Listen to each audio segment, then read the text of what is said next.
velkomin að Rauðaborðinu á þriðjudegi mitt sumar. Meðan að boltinn rúllar á RÚV, þá eru sagðar fréttir á Samstöðinni. Það er komin fréttatími. Hjá mér er María Lilja og Sigurður Magnús. Velkomin. Herðu, frétt dagsins, ég veit ekki, er ekki bara hvað er heitt? Hitamet fyrir norðan og austan? Já. Svolítið heitt í bænum, ekkert sérstaklega heitt samt. Já, ég var enda svolítið fegin að það var ekki sól í dag. Ég fæ nefnilega svo mikið svona, ég fæ svona sólarkvíða. Mér finnst ég þurfa að vera úti allan daginn. Þetta er rauðar. Já. Þetta er rauðar það? Já, ég er. Þannig að ég var rosa fegin að þurfa ekki að vera úti allan dag, einhvern veginn, svona vesenast. Það var hitamet fyrir norðan, lýst illa á næstu daga, það er sagt. Það er strax komið hljóð í skrokkin. Þetta er Guðveig Guðmundsdóttir á Grímsstöðum sem að segir þetta. Það var hitinn komið nálagt 30 stigum og henni fannst að vera komið fullt gott. Það er ekki svona mikið fyrir þetta eins og Maríu. Svona ofalega álendinu eitthvað? Já, náðu upp í 30. Það voru hellinga hitamöndum slegin, ég veit ekki hvort við fylgdist með þessu. Mesta, hvað heitir þetta, bætingin var á Gullfoss. Þar fór hafði fyrrametið verið tæplega 20 gráður, nú er metið tæplega 30 gráður.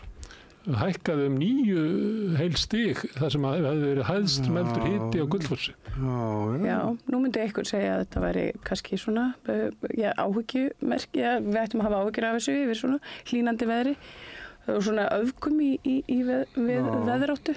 Haldið þetta sé hlýnun jarðar. Það verði hitabylgja á Íslandi, ég held nú ekki. Nei. Guðveig Guðmundsdóttir, henni finnst komið nóg. Þetta eru leifar af hitanum sem var í Evrópu. Komin ykkar norður eftir. Það var náttúrulega kólnar yfir hafinu á ferðinni. En þetta er mjög þægilegt fyrir okkur. Við erum bara alsæl með þetta.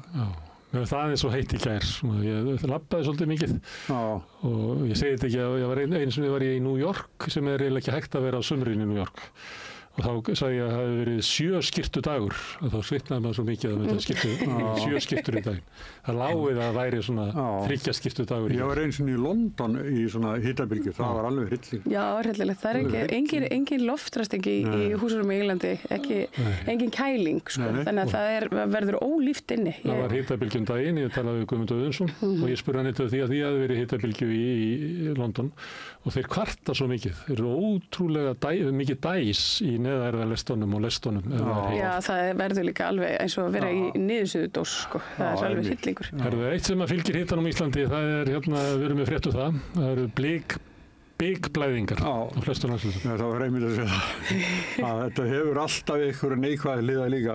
Já. Það var bara klæðningin á þjóðvegunum, hún bara soðnar. Já, ég var aðeins að googla þetta áðan með blikblæðingarnar og svona ástæður fyrir því að þær kæmu upp.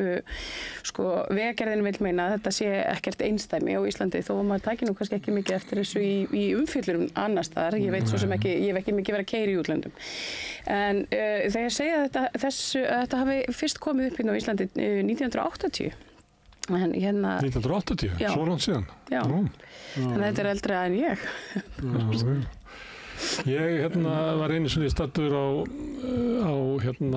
Krá á Egilsstöðum fyrir ekkert svo mörgum árum. Þá kom til mér maður og vildi tala þetta. Hann hafði verið að leggja malbygg og olíumöl alla sína ævi. En hann sagði að ástæðan fyrir þetta væri svona slæmt núna væri að það mátti ekki nota tjöru út af umhverfisástöðum. Og þess vegna hefði verið farið í tilraunir með repjuolíu og alls konar, alltaf að reyna að finna eitthvað, ekkert að þessu virkar eins og tjaran gerir. Og hann sagði að þetta væri svona dæmi það sem að væri verið að reyna að mæta einhverju svona mengunarvöldum með því að raunverulega menga miklu meira því að þessar ónýtu klæðningar gera náttúrulega miklu meiri skaða. Já, alveg helling. Við séum myndir af bílum sem eru bara dekkin eru búin að sóla dekkin bara með vegaklæðningunni. Þeir eru bara með klæðninguna á dekkin. Það geta eiginlega keypt bara því maður. Já, hver með sín veg. Ég selið ekki dýran eða keypti frekar heldur annað sem að mér heyrir svona á börunum, sko. En þetta Vegagerðin segir þetta sama. Þetta sé lífólían sem vandamáli. Þá finnst mér að ég myndi vilja sjá núna bara úttekt á því. Er ekki bara alveg skott að leggja almennilegt malbygg í stað staðin fyrir að vera að leggja þetta sko annað hvert ár. Því að malbik ætti að duga á svona fáfarnari vegum þar sem þetta lagt á. Ég held að sé malbik til dæmis yfir Hellisheiðina og svona það sem mest á umferðin. En þetta notað á fáfarnari vegum sem eiginlega allur hringvegurinn fyrir utan bara Hellisheiðina og kannski Keflavíkurveginn. Ég held að sjá úttekt hvort það sé ekki betra að gera þetta bara almennilegt. Herðu, ef við varum í pólitíkina, það hérna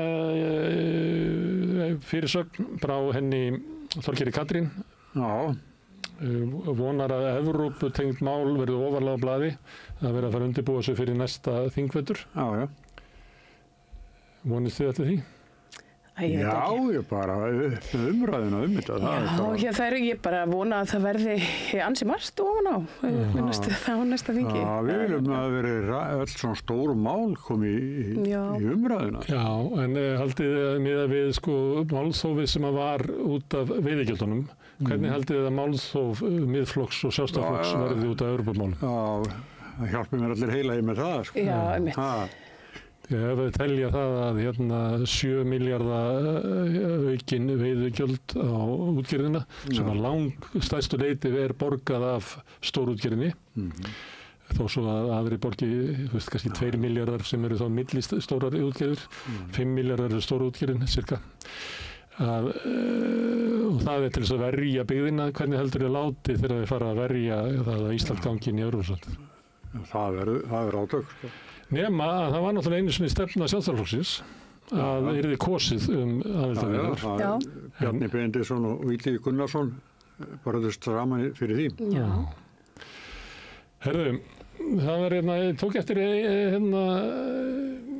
Halla Hrund Logadóttir skrifaði langan status og ég tók eftir bara á Facebook að það voru margir að deilunum og hæla Höllu Hrund. Kannski þeir sem hafðu verið mikið af skamma þingmennina undanfarið fyrir að hafa gert sig að fíblum og mér fannst það svolítið eins og fólk verið fegið að það kæfi þarna fram þingmaður sem bara virkaði eðlilegur. Sem í stjórnarandstöðinni. Ég las þetta einmitt líka á Facebooki, ég sá að fólk var einmitt að segja að þetta væri svona pólitík sem það vildi sjá og hérna svo nættu stjórnmálamenn auðvitað að koma fram og annars lítið. Svo finnst fólki hún svona brosýr og svona líka vel á henni og svona. Fólk sem kausana sem forseta. Það voru margir sem ég sá sem voru að segja það að hún verið minn forseti. Að sumu leyti held ég að það byggir á því að forseti sem var kosin, hann er ekki svona flug á Höllu á Bessastöðum. Það er svona frekar svona daufar fréttir af henni og umtal. Hún er ekki búin að sigra hjarta þjóðarinnar. Nei. En samt sjáum við sko það sem hún kemur úr sko að þá hún forseti, það er ekki milli mála. Og hérna en hún er ekki búin að gera það sem Guðni gerði en Guðni var búin að ná þessu bara á innan við ári að 95% voru bara ánægð með hann. Ég held að Halla sé ekki búin að ná því. Ég kaus Höllu ekki en hún er bara réttur forseti Íslands og það er bara þannig. En það var sniðugt, þau voru í grunnskóla saman hjónin og svo spurði ykkur krakkin forsetan getur að staða höndum og þá sagði hún nei en Björn getur það og hann bara fór og gekk bara höndum fyrir krakkarna. Hann er hann hefur treykt Höllu kannski unga kjósendur síðan meir. Nei, hann sagði okkur Björn Þorláksson okkar maður hafi sagt að hann kom þegar þau komu norður að þá hélt Halla einhverja ræðu ávarp og svo stóð henn bara með stand-up comedy bara allir hlógu og mjög skemmtilegu maður. Herri, ég ætlaði nú ekki að vera inn á umræðinni að ég nefndi þetta bara því að kannst svona ábyrrandi hvað maður finnir það stundum að þess að fólk vilji hæla einhverjum. Að fólk hafi verið leitt á þessu skömmum og Halla Hrund á það svo sem skilja. Hún er frábær viðmælandi sem komið hingað. Hún er alltaf að vilja tala um málefnin og hún brennur fyrir einhver var að segja það, var það ekki illu, eitthvað stór og þræði illu var að segja það að Hallar Hund ætti að gangi í Samfylkinguna og taka við sem orkumálaráðherra því að fólki líst ekki alveg á Jóhann Pál sem er alveg óður í allri sko vildu skipta, vildu gera skiptidíl, að fá Jóhann Pál inn í Framsóknarflokkinn og Höllu Hund inn í Samfylkingu. Já, þess að spyrja. Já, þetta er svona eins og maður býtaði á körfuboltaspildum. Það heldur áfram svona uppgjör út af þessum dögum sem voru í þinginu eðlilegt að það mun taka kannski smá tíma þegar við sjáum að til þess Sjálfstæðisflokkurinn eyða peningum í það að láta sína sögu vinna. Hann auglýsir mikið á samfélagsmiðlum og gengur í út alla fjölmiðla að reyna að láta sína sögu vinna. Ásta Lóa, hún á eina fyrirsögn, ríkisstjórn Sjálfstæðisflokks, Framsóknar og VG hafa farið í einu og öllu eftir kröfum stórútgerðirnar. Þannig að benda það sé munur. Það síðustu 2 ríkisstjórnir undan. Hafi verið þannig. Nú sé komin annað tótt. Og ég sá að á miðjunni á þér að það var fyrirsögn Sjálfstæðisflokkurinn er stjórnmálaarmur SFS. Hver sagði þetta aftur? Marínó. Já, Marínó. Ég man ekki allt smári. Það eins og oft þegar það kemur eitthvað svona viðburður eða atburður og kemur svona eftir marga daga það sem verið að glíma söguna. Hvernig þá nýliðina sögu. Hvernig það settlast málið. Og ég held að ég veit ekki hvort að stjórnarandstöðunum takist að láta söguna líta svo út að ríkisstjórnin hafi svikið þjóðina. Ég held að sé langsótt. Þeir reyna það. En mér veist eina ég hef sagt áður hér, ég er svolítið svektu hvað þeir gáðu mikið eftir í veiðigjaldamálum. Já, mér veist það og líka önnur mál, við tókum í gær. Já, svo það. Við tókum í gær sem við köllum kirkjugarður ríkisstjórnarinnar, mál sem höfðu dáið. Það var ein frétt núna sem var á heimildinni, stúdentar gjalda fyrir málþófum veiðigjöld. Það er Lísa Margrét Gunnarsdóttir sem er formaður félagsstúdenta, það er sérst ekki félagsstúdenta Háskóla Íslands sem að maður er svona vanur að því að horfa á að sé eina stúdentafélagi, en það er náttúrulega háskólar út allt, þannig það eru landssambönd stúdenta og Lísa Margrét er þar. Þeirra frumvarp sem var lagfæring á Menntasjóði sem nýtt nafn á lánasjóðnum sem virka bara ekki og við höfum oft fjallað það að það sé ég held að sé 20% nemenda sem að taka lánar. Sjóðurinn er að drukna peningum fyrir þess að það gangi ekki út af því það er svo óhagstætt að taka lánin. Þetta frumvarp sem að dagaði uppi snýrst ekki beint það að laga jafnrétti til náms sem lánasjóðurinn uppaflega átt að útvega en eftir breytingarna 2020 er alveg ljóst að gera það ekki. Þetta var, þið kannist við að verið styrkir, þannig að hluti af láninu eru mjög háum vöxtum, en í staðinn að áður hafði verið lægri vöxtum, þegar staklega þessi háu vextir sem bara eiginlega markaðsvextir, að þá kemur á móti styrkur. Nú gildandi lögum að þannig að þú færir styrk 30% af upphæðinni þegar þú klárar nám. Tillagan var svo að þetta væri svo langsótt að þetta býða svo lengi að fengir 20% á hverju önn og svo fengir þessi auka 10% í lokin. Það var bara einhver lagfæring, svona styrtileg, allir ánægði með þetta. Ég held að það sé engin ágreiningur þetta. En þetta er eitt af þessum málum sem bara komst ekki gennum þingið. Sem var borið í kirkjugarðinn. Já.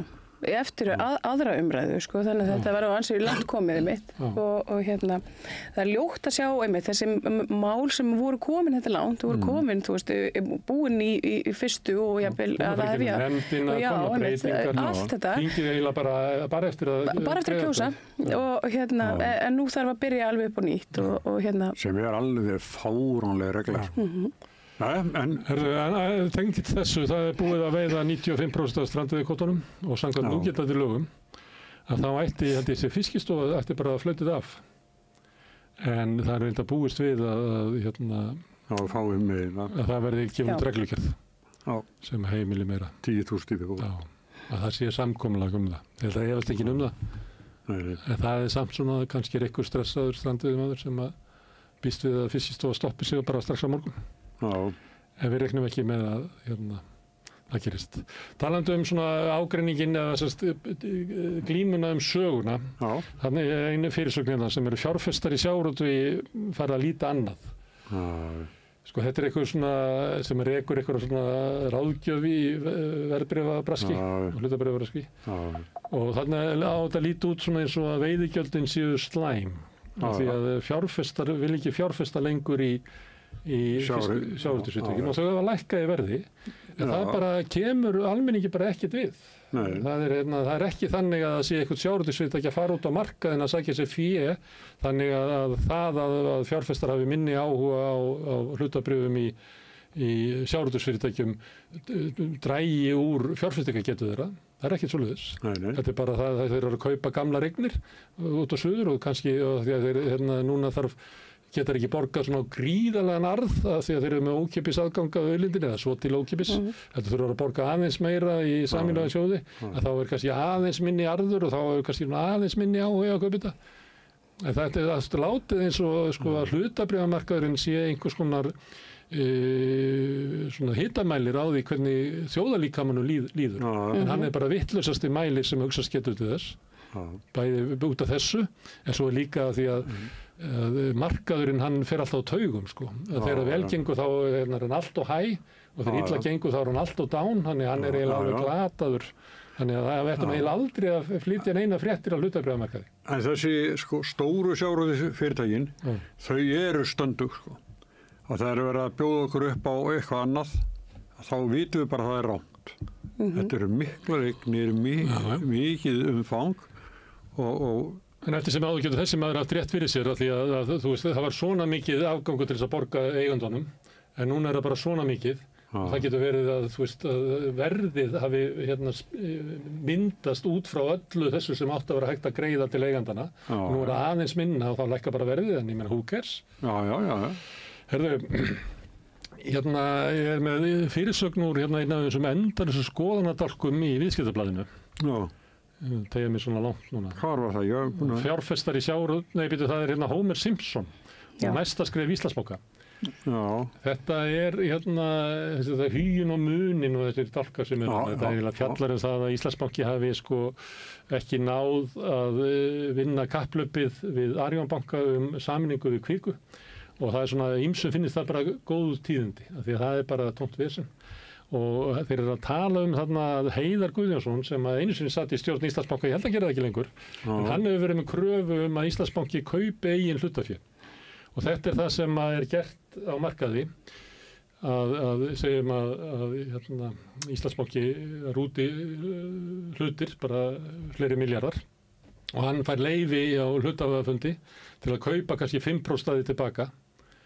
Og þá var það í staðin fyrir hans í að byggja upp bankan sinn eða greiða hluthafunum arð sem hluthafunir þurfa þá að borga stundu skatt af. Það er þetta endalaust tækifæri á því að fresta því og fela það.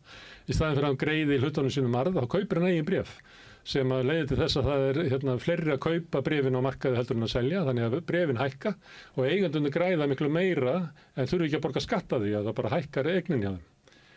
En þetta er þetta er bara til þess að gera hina auðugri. Þetta gerir þetta var gert mikið við Símann. Arion banki er búin að gangi í gegnum þetta. Ég held að Arion banki hafi greitt bara með þessum hætti keypt bréf fyrir greitt hluthöfunum og keypt eigin bréf fyrir eitthvað 70-80 milljarða. Ég las það daginn að 5% af landsframleiðslu Bandaríkjanna fara í fyrirtækin sem eru að kaupa eigin bréf til að auka auð þeirra sem eiga það og 5% af landsframleiðslu í Bandaríkjunum, þeir getur byggt upp heilbrigðiskerfi fyrir þetta. Þú veist, það eru gríðarlegir fjármunir sem eru notaðir bara til þess að auka auð hinna auðugu og svo fáum við fréttir úr þessu, ekki bara Viðskiptablaðinu, heldur stundum bara úr RÚV og fleira, þar sem við eigum að trúa því að þú veist hvernig þeim gengur að auka auðsinn með því að spenna upp verðið á bréfunum, að það við að líta á það sem svona jákvæða þróun. Eins Smári, manni bregður við þegar að banki allar voru að kaupa eigin bréf. Bara út af hruninu? Já. Það var svolítið annars... Já, ég veit það, en samt sem áður. Þetta er eitthvað sem að bara, er eitthvað byrjað aftur. Því að sko, eignir bankana voru bréfi sjálfum sér sem voru gjörsamlega verðlaus. Þá var það þannig að banki lánaði Maríu Lilju til að kaupa bréfi sjálfum sér. Þetta er ekki þannig, sko. Þannig að þetta kaupi banki bara og bara slekkur á bréfunum. og bara færi þau niður, þannig að þau eru ekki lengur til á markaði. Þannig það er ekki svona lán sem er á móti þessu eins og var þá. Já, takk fyrir það. Það er það var sagt á sínum tíma að þegar íslensku bankarnir gerði þetta, og það er gott að hafa í huga því að stundum við verið að halda því fram að hrunið hafi ekkert verið hrun og ekki verið út af einhverju mistöku bankamannanna. Þetta er það heimskulegast og menn eru búin að vita það í meira en heila öld. Að heimskulegast þessi banki gerir er að lána fólki til þess að kaupa bréf í bankanum. Já. Þú veist, það er bara vís leið til glötunar, en það gerði íslensku bankarnir. Herðu, Trump vinnur okkar, hann hótar 30% tolli á ESB. Já, hvað, var ekki 15 síðast? Þetta eru orðnar svona daglega fréttir, það er erfitt að fylgjast með öllum þessum tölum. Núna vill hann fá viðskiptasamninga. Já. Ég fór að velta fyrir mér að munið þegar hann sagði að ætlaði ekki að senda loftvarnarflaugar til Úkraínu. En svo sagði hann að við sendum þær, en Evrópa verður að borga það. Þannig að Evrópa er núna bara að kaupa flugskeytið af honum. Og núna ætlar hann að setja tolla á þá þeir hlýða honum ekki. Evrópa hlýður honum í einu öllu varðandi Ísrael og Gaza. Þannig að sömuleyti þá komast Bandaríkin upp með hvað sem er gagnvart Evrópu. Já. Og ég sé ekki að neitt í Evrópu ætli einhvern veginn að... Nei. Macron var eitthvað að tala að þeir þyrftu að búa til mótvægisaðgerðir. Já, hvað heitir hann aftur sem er framkvæmdastjóri NATO núna? Rútge. Já, hann hitti Trump og sá hann bara í sjónvarpsfréttum að hann bara deyju hrifningu. Hann skrifaði ástarbréf til hans og kallaði hann bara pappa. Já, mitt.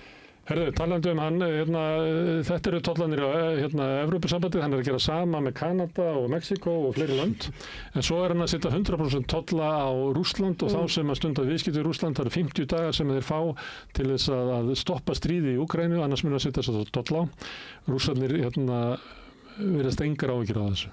Annarkot takar ekki mark á honum, eða þeir meta þessi svo að Bandaríkin myndu skaða sig meira og setja 100% tolla á Indverja til dæmis sem kaupa mikið olíu frá þeim. Að þetta sé eiginlega, hann get ekki gert þetta sko. Allavega eru menn að ráða í viðbröð Rússa. Maðurinn hefur verið, með mismunandi tölur eitt og annað land eða heimsálfur og við munum ekkert hvað var síðast sko. Nei.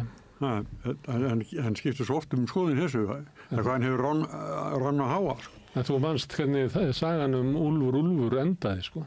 Úlfurinn kom, sko. Já. Þannig það er ekki hægt að segja að þetta sé bara Úlfur. Því að svo hækkar hann koma tollanir allt í neitt daginn. En Úlfurinn kom og á drengin sem hrópaði Úlfur. Ég myndi nú segja að Trump væri nú kannski þessi sem hrópar Úlfur og þá verði þó eitthvað sem éti hann, vonandi, kannski. Já, hann segir ég ætla að hækka tolla og allir segir hann ætla að hækka tolla, svo gerir hann það ekki. Svo segir hann ég ætla að hækka tolla og ég ger það ekki. Svo segir hann ég ætla að hækka tolla og hætti allir hlusta. Þá kannski allir að hækka hann tolla. Já. En þú vonar að Úlfur í endan. Herðu, það er Áslaug Arna, ég veit ekki okkur fyrir til hennar og Trump. Hún er komin aftur á þingfararkaup. Já. Hún var hætt. Já. Getur útskipt okkur? Já, hún kallar ekki inn varamannin. Fyrir sig. Nei. Þannig að hún er ennþá bara þingmaður, hún er ekki búin að segja sér þingmennsku og svo sem að lesa hann af fer það bara inn í haust og meðan er hún þingmaður. Hún búið í New York og komin í nám. En hvernig virkar það? Já, því að nú var hún ekki, hún kláraði ekki eins og þingið, hún kallaði til í varamann. En hún er rétt kjörið þingmaður. Já. Og er það þá einhver annar varamaður sem er kallaður inn eftir? Með þriðji eða fjórði varamaður, af því að hinu var allir í útlöndum, kom inn og var hann einhverja síðustu 10 dagana. Eða 2 vikurnar. En það er bara ekki nógu mikið innkall til þess að hún fari bara að verði skráð sem raunverulegur þingmaður. Þannig þegar hún fer aftur bara í sitt líf, þá dettur aftur launin til Áslaugar Arnar. Já, er þetta ekki varamaðurinn er ekki gift Sigurði Kára Kristjánssoni, ég held að. Sem að var þann inni. Það er Sigurður lögmaður sem á að verða varamaður hennar núna í haust. Hilmarsson. En mér finnst þetta reyndar alveg ótrúlegt í sko samhengi við fréttir af Lánasjóðnum og hérna og svona hvernig stúdentar voru látnir sitja á hakanum að Áslaug Arna sé komin aftur á þingfararkaup. Þetta einhvern veginn, þetta talar ekki saman. Já, verður á því allt sumar. Þegar við ekki fer þessi... Það máttu ekki bara detta niður ef hún hætt. Hún bara ekki búin að gera neitt formulega. Hún var bara leyfið frá þingstörfum. Hún búin að fara í viðtöl, hún búin að vinka og hún búin að... Já, hún samt þingmaður. Það hún segir að sér, sko. Þingmenn geta tekið upp allir. Talandi svona þéttamund, þá hérna fyrirsögn, við getum ekki leita fólk uppi. Þetta framkvæmdastjóri hérna félagsbústað. Það hefur verið fréttir af því að þegar félagsbústaðir þurfa stundum að tæma íbúðir. Það náttúrulega fólk bara fer eitthvað, þú veist, það náttúrulega fólk alltaf inni sem getur bara farið bara í meðferð eitthvað, flutt út og þá búslóðum tekin. Og svo eru dæmi það að eftir einhvern tíma þá það bara eitt og það var einhver að kvarta undan þessu að við tapað þarna dýrmætum listaverkum. Já. Og vangavellan eiginlega ef að þú ert með fátækasta fólkið í Reykjavík og eigur þess áttu ekki bara að geyma þetta, sko? Ég myndi nú segja það. Ég held, sko, ef að með misminnir ekki hérna úr sko, lögfræðinni, þá hefurðu aldrei leyfi til þess að farga eignum annarra, sko. Ég held að það sé bara hérna félagsbústaðir búnir að búa sér til skaðabótakröfu. Ef ég væri með búslóðageymslu og þú geymir búslóðina þína og svo ferðu bara til Kína, kemur til 7 ár og þú ert ekki búin að borga leiguna og ég bara sett hana á sorpu. Já, nú man ég ekki alveg hvernig þetta var, en þú þarft allavega að, það þarf að gera einhverja sérstakar ráðstafanir. Ég man ekki alveg hvernig það er. Svona, hann getur kannski sett skilyrðið, sko. Leið á greiðslur þrjá mánuði í vanskil undir það í leigusamningi, sko, að dótinu þínu verði fargað eftir ákveðin tíma, komir ekki og sækir það. En ég held að hérna, að því að eignarétturinn okkar er svo voðalega sterkur í íslensku réttafari, þannig að ég held að hérna ég myndi nú allavega að reyna á það ef ég væri þessi aðili að hérna. Kannski ætti líka að hugsa til þess að þarna fólk sem á kannski minnst í samfélaginu. Já, einmitt. Ekki fallegt að eyða því. Nei. Við erum sammála það hérna. Það er frétt frá Bógóta í Kólumbíu. Þar var fundur, það er svona ýmis ríki sem eru að reyna að finna eitthvað lausn á þjóðamorðinu í Gaza.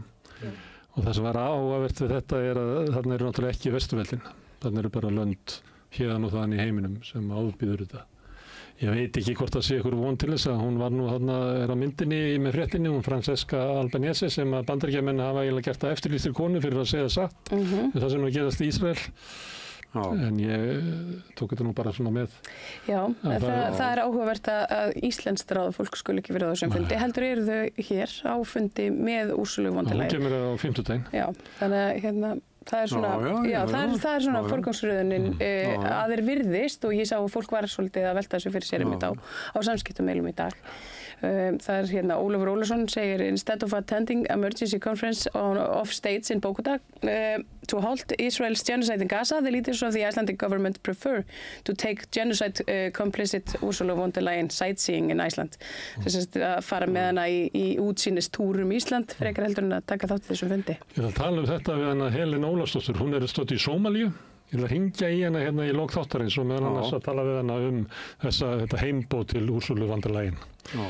Herðu, það er önnur erlend frétt sem hefur verið mikið í Bretlandi. Það var þannig að þegar að Bandaríkjamenn bara gáðust upp, að Bretarnir höfðu náttúrulega farið með þeim inn í Afganistan eins og þau fóru með þeim inn í Írak og Bretarnir fara alltaf með, sko, einhvern veginn svona hugmyndum, einhvern sérstakt bandalag þessara ríkja. Að þá voru margir sem voru samstarfsmenn breska herliðsins í Afganistan og þá voru 45.000 manns sem óskuðu eftir að fá að fara til Bretlands af því að ef þú ert að styðja hernámsliðið að þá það kannski ekki vært þegar talibanarnir ná völdum.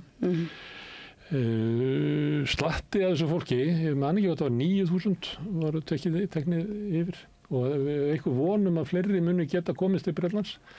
En málið að þetta lag og það er talið að kannski meir en helmingurinn af þessu fólki hafi sé núna í fangelsum eða hafi jafnvel verið myrt eða drepið í Afganistan.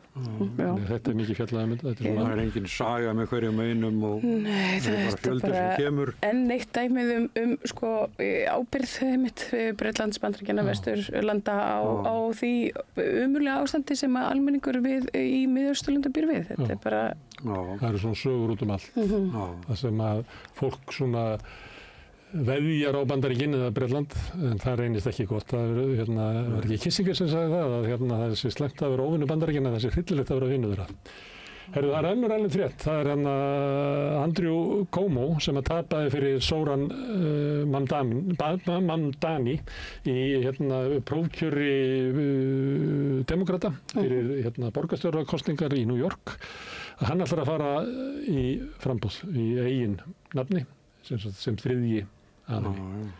Og það er náttúrulega, það á að vera þannig í New York að það sé næstu ómögulegt fyrir republikana að vinna það, en samt Giuliani vann til dæmis. Þannig að það gerir stundum, en núna náttúrulega kannski aukast líkurnar á að það sé hægt ef að þeir finna frambærilegan frambjóðanda, því að maður myndi ætla að Cuomo myndi taka frekar demokratafylgi og þá er það líklega þeir sem ekki sætta sig við Mamdani. Já, einhver segja að honum hafi verið teflt fram til þess að koma í veg fyrir það að Mamdani myndi vinna. Mamdani er til dæmis múslimi og New York er náttúrulega gyðingabær.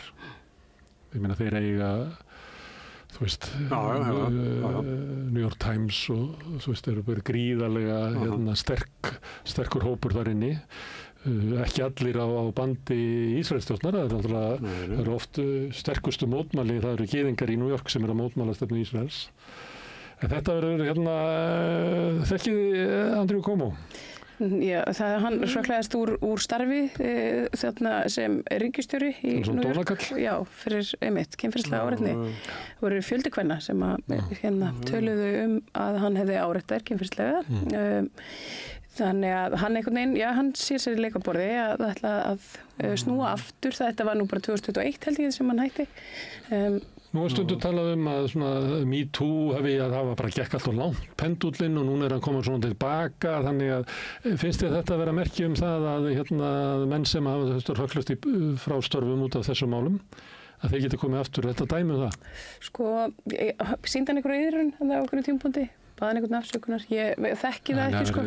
Vöskun eitthvað? Já, ég veit ekki, ég er auðvitað mjög hlynnti að fólk einhvern veginn sem að gerir mistök fái tækifæri til þess að koma aftur og alveg sama hversu stór eða hræðileg þau mistök getur orðið, þá getur öllum orðið á sko. Mörg þessi mál eru nefnilega hjá dómstóli þjóðarinnar, ekki dómstólunum þessum opinberu.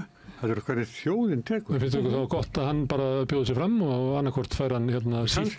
Kannski er það bara. Já, kannski er það bara dómstólinn sem hann þarf. Kannski bara þetta forval í demokrataflokknum var hann kannski bara, hefði kannski átt að segja honum ýmislegt. Almenningur í New York vildi ekki sjá hann aftur. Nei, og þetta var náttúrulega stór merkileg prófkjör. Af því að Cuomo hafði bara, ég held að það hafi verið sagt að enginn í svona prófkjöri haft aðra eins peninga og annan eins svona stuðning, svona opinberan stuðning eins og hann. Þannig að þetta var alveg Davíð og Góliat. Það var Davíð vann Góliat. Herðu, Logi Einarsson, það er við nefndum þetta aðeins í gær.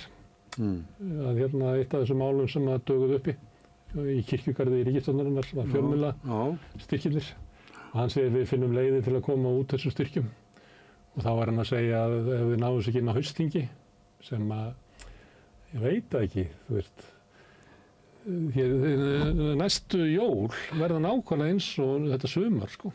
Þegar þeir þurfa að koma í gerum fjárlögunum, þeir ná ekkert í mörgum öðrum málum í gegn. Nei. Maður er svolítið fann að spyrja sig sko bara. Hann vinur minn og nafni, Sigurjón Þórðarsson, hann var að senda mér eitthvað þetta sko. Hótunum að halda þinginu í áframhaldandi gíslingu, segir hann. Já.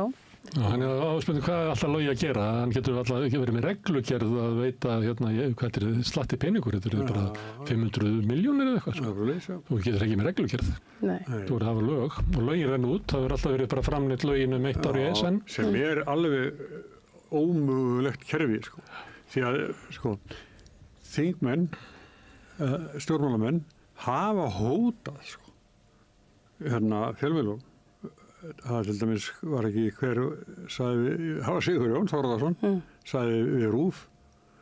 Já, hann hótaði Mogganum, hann sagði þess að lækka stykkina. Já, það var svo vondið við Flokk fólksins. Alveg rétt.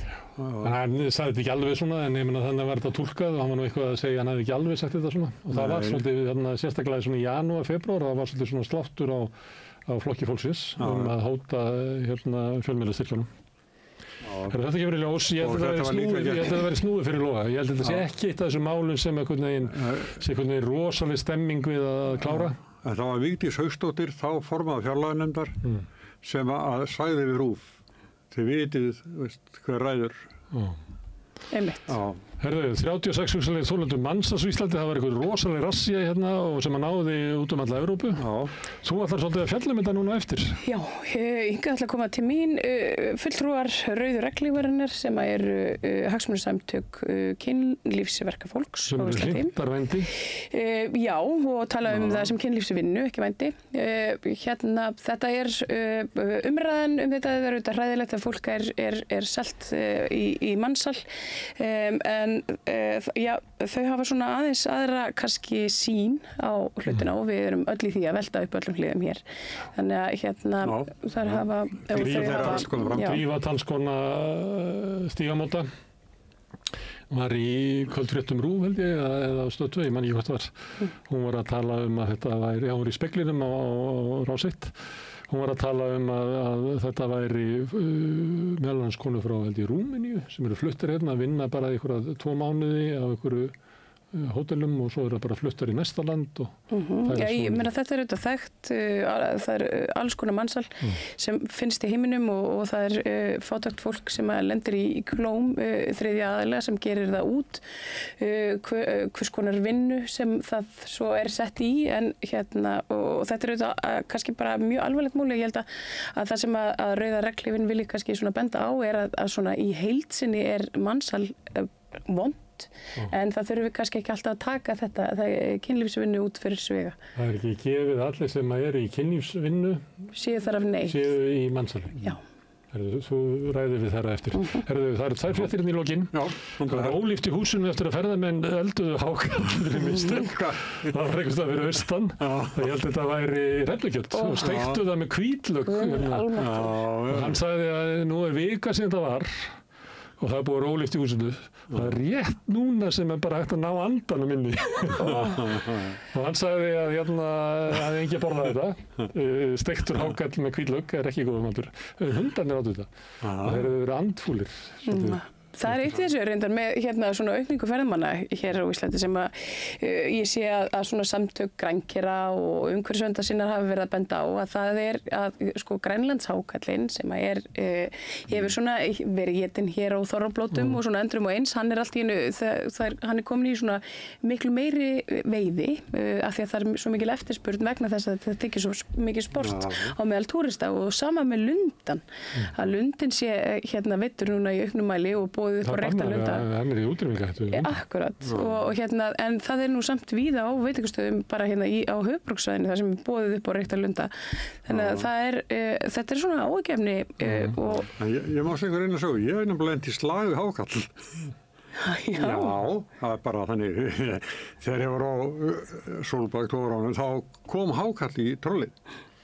Og það er bara meira en að segja það. Við þurfum að skera á trollið því hann náttúrulega var að berjast fyrir lífi sínu og við vorum að skera á meðan hann lét öllum illulátum. Já, svo enda með hann komst út úr trollinu og þá þurftu að hífa hann með sleppikrók, setja í þetta hann sporðurinn á hann alveg svo erum við að reyna að skuttla yfir hann og svo tókst það fyrir rest en þetta var sæmileg glíma. Þetta var flott að geta segst að slegist úr krók. Já, það betur. En varðandi veiðir ég verslast við Bónus hérna í Kjörgarði á leiðinni heim. Þar hákarl í boði. Það er nú ekki mikill matur í lítil Bónusbúð. Og bara, getur keypt fisk í raspi og fiskibollur og eitthvað, lax, eldislax og svo hákarl. Já, þetta eitthvað sem ég myndi vilja til dæmis og grænkerar myndi vilja sjá hérna umhverfisráðherra kannski skoða. Skoða hvort þessu mikið. Herðu, síðasta fréttina því að við erum aldrei vitnað í Smartland, núna kemur að því. Já. Valkyrjurnar fallegar í fánalitunum. Það voru þarna þegar þingi endaði að þá voru þær, hérna, þá var Þorgerður Katrín var hvít og myndi þá vera þá ísdrottningi líklega. Inga Sæland var rauð, eins og eldurinn í fánunum, eða ekki?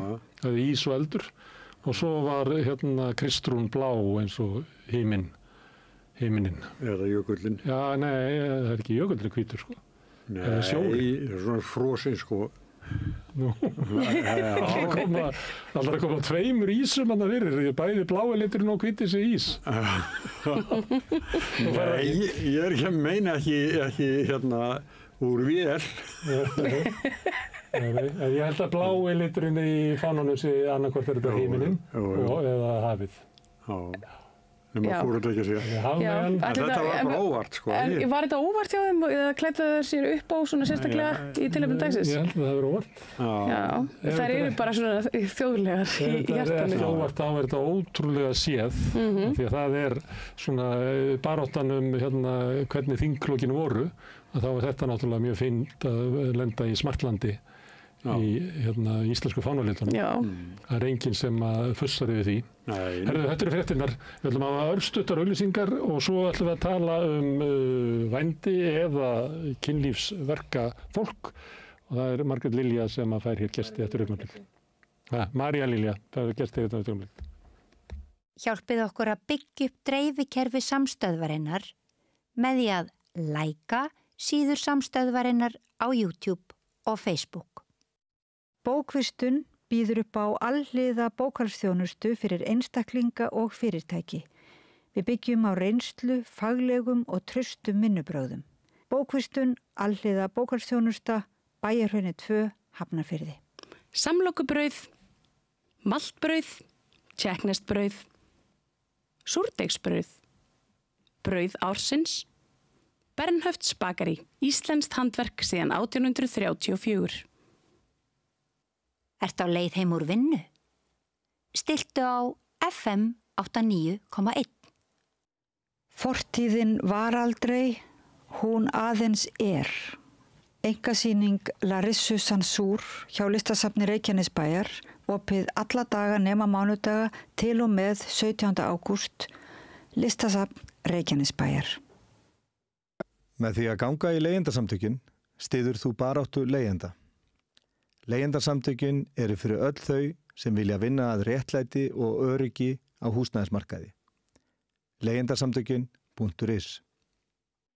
Húnavellir, fullkominn staður fyrir fjölskylduna. Ertu á leið norður? Húnavellir er fullkominn staður fyrir fjölskylduna. Tjaldsvæði með rafmagni, gistiheimili, sundlaug og heitur pottur, líkamsrækt, leiksvæði fyrir börn, sparkvöllur, veiði í Svínavatni, rafmagn, sjólalega, morgunverðarhlaðborð, kvöldverðarhlaðborð fyrir hóp og húsbílar eru velkomnir.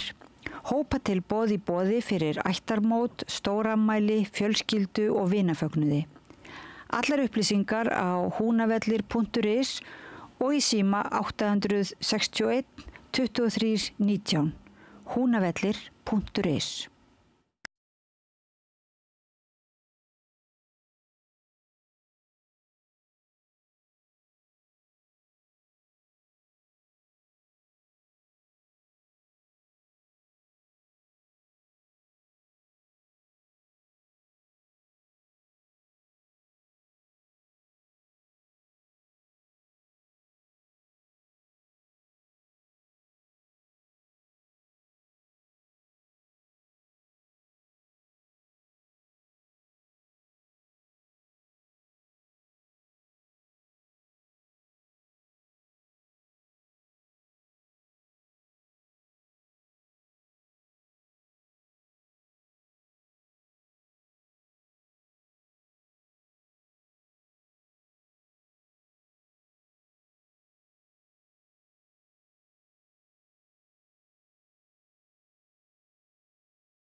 fulltrúar Rauðu regnhlífarinnar. Það Renata Sara Arnórsdóttir og Ari Logn, verið velkomin.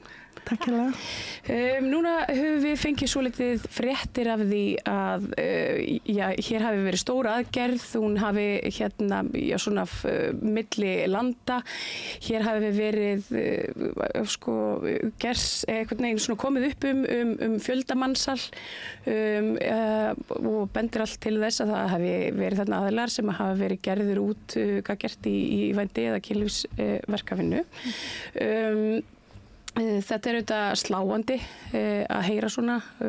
Það svona ákveðin misskilningur í mörgu svona í þessu samtali og þið kannski svona hingað komin til þess að koma ykkar sjónarmiði allavega á framfæri því að það eru fordómar í þessum efnum sem mörgum öðrum. Algjörlega. Kynlífsiðnaðurinn gerður upp af fólki sem vill vera þar. Fólki sem vill ekki vera þar en neyðist til þess af fjölbreyttum ástæðum, oft tengt kapítalisma. Og svo fólki sem eru þolendur mansals og vilja ekki vera þar en eru haldin þar að valda meira fólki. Við sjáum það líka í túristageiranum, í byggingaiðnaðinum, í ræstingum, í fegurðariðnaðinum og veitingabransanum meðal annars.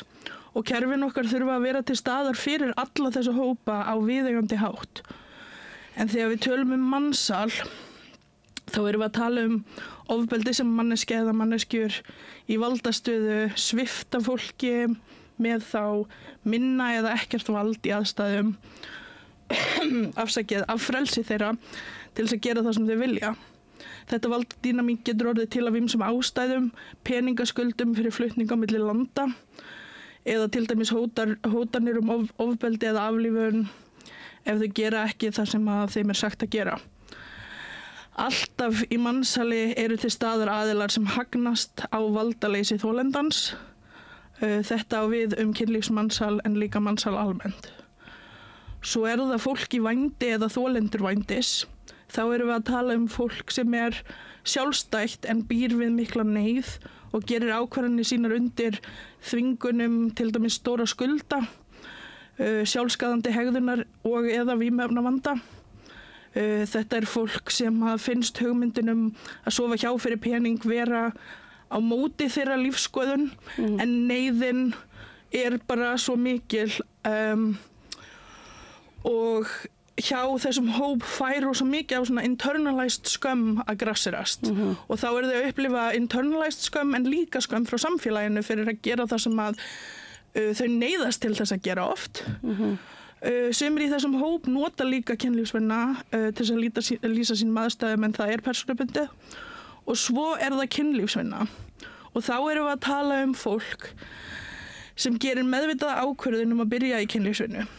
Þau geta vissulega gert ákvarðanir undir þvingunum fátæktar en það að sofa hjá fyrir pening ekki eitthvað sem á móti þeirra lífsskoðun þó það ríkir ekki internalized skömm hjá þessum hópi. Skömmin getur hins vegar verið eins og hjá öðrum hópum ávörpuð af samfélaginu. En okkar áhyggjur eru af þessum rúmlega 200 manns sem lentu í mansali. Já, eða þú veist sem lentu í þessari aðgerð. Já. Og við höfum ekki heyrt neitt þessi rúmlega 160 manns sem voru ekki grunuð að vera þolendur mansals. Og við erum að hugsa hvað varð þau. Voru launin þeirra gerð upptæk í aðgerðunum? Fengu þau peningin tilbaka ef að launin voru gerð upptæk? Voru þau látin standa úti eða frammi á gangum? Eða var þeim gefið, aðgengi að yfirhöfnum sínum, var þeim sagt sannleikan réttindin sín, að því við vitum að það ekki oft það sem gerist, eða oft það ekki það sem gerist. Stendur til að brottvísa þeim, sem voru innflytjendur að selja vændi eða kynlífsvinnu en voru ekki þolendur mansals. Fá þau endurkomubann, munu þessar aðgerðir vera skráðar á sakaskrá þeirra, lögreglan að fara að sekta einhver þeirra fyrir að auglýsa og var þeim boðið sálfræði aðstoð. Það svo skrítið að ekkert af þessu hefur komið fram í neinni umfjöllun. Og svo það auðvitað þessir 36 mann sem eru grunað að vera þolendur kynlífsmansals. Við vitum ekki heldur stöðuna á þeim, verður þeim brottvísað. Voru peningurinn þeirra gerður upptækur, fá þau hann tilbaka. Ég hef unnið með og fengið að kynnast fjölbreyttum hópi þolenda kynlífsmansals á síðustu 2 árum og nánast öll þeirra hafa verið brottvísað eða það stendur til að brottvísa þeim. Þau voru líka ekki mörg sem fengu einhvers konar framfærslu frá ríkinu og þau sem fengu það þá voru það 10.000 krónur á viku á kort sem dugar sumstaðar og ekki allstaðar. Enginn þeirra sem við höfum þekkt líka sem eru þolendur mansals hafa verið tengt við önnur stuðningsnet í gegnum ríkið og lögreglu. Það skrítið. Það eru lögfræðingar sem þurfa að sinna því og þá þarftu að vera heppinn með hvaða lögfræðingur skipaður til þín af ríkinu. Já. Þetta svona, sko, þannig að hún alveg tvíhliða þessi umræðan sem hefur kannski farið mest fyrir í fjölmiðlum af þessum 200 manneskjum sem yfirvöld óttast að hafi verið seldingað í mansal, voru 36 manneskjur sem voru grunað að hafi verið seldingað í vændi eða kynlífsiðnað og það svona, já, þeir vilja svona benda á það að það, ég meina, hvað með hinn 160 af hverju þessi iðnaður tekið sérstaklega út fyrir sviga, hvers vegna það verra heldur en að vera seldur í skúra eða inn á heimili í eitthvað svona þjónustu starfi eða í veitingageirann. Öll frelsissvipting röng. Öll frelsissvipting, alveg sama í hvaða iðnaði það röng og ríkið okkar á að hafa, þú veist, lögin eiga að vera þannig að hagur þolendar í fyrsta sæti. Það á ekki að vera bundið við hvort að þú hjálpar lögreglunni eða ekki, þú veist. Og ef þú hjálpar ekki þá þér refsað. Þú veist, það ekki hvernig við hjálpum þolendum mansals. Nei, einmitt. En þið hefðu reynað það eitthvað svona athugasemdir líka við það að þetta eru svona stórar aðgerðir og vegum meðal annars Frontex en ég veit að Nóbordes til dæmis hafa verið mjög gagnrýnin á allt sem við kemur Frontex. Já, og það akkurat það sem mér langaði aðeins að snerta á. Ég fann hérna mjög gott dæmi og það hérna 14. júní 2023 þá The Adriana, það var bátur sem var að fara frá Líbíu til Ítalíu með hundruðum flóttamanna eða, já, og hann sökk og gríska svona, hvað segir maður, svona border control þannig eða bara yfirvöld. Search and rescue. Já.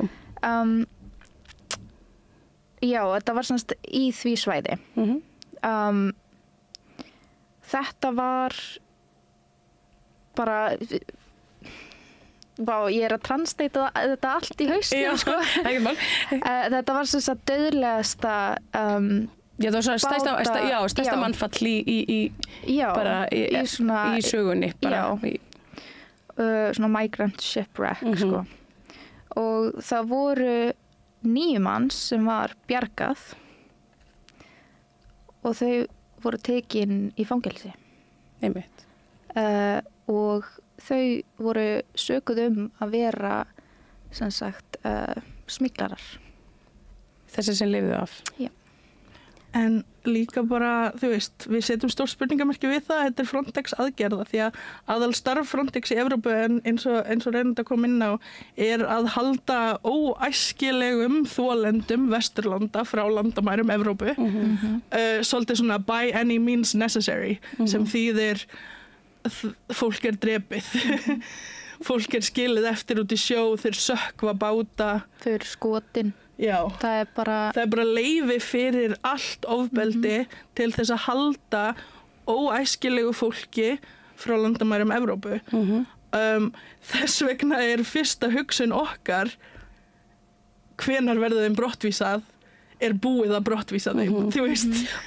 En vitið til þess að fulltrúa Frontex sem að sinna með þessum fólksflutningum á milli landamæra, sem þeir færa fólk til heimalandsins eða svona fyrsta ríki sem þau mæta til í rauninni svona samkvæmt Dublin.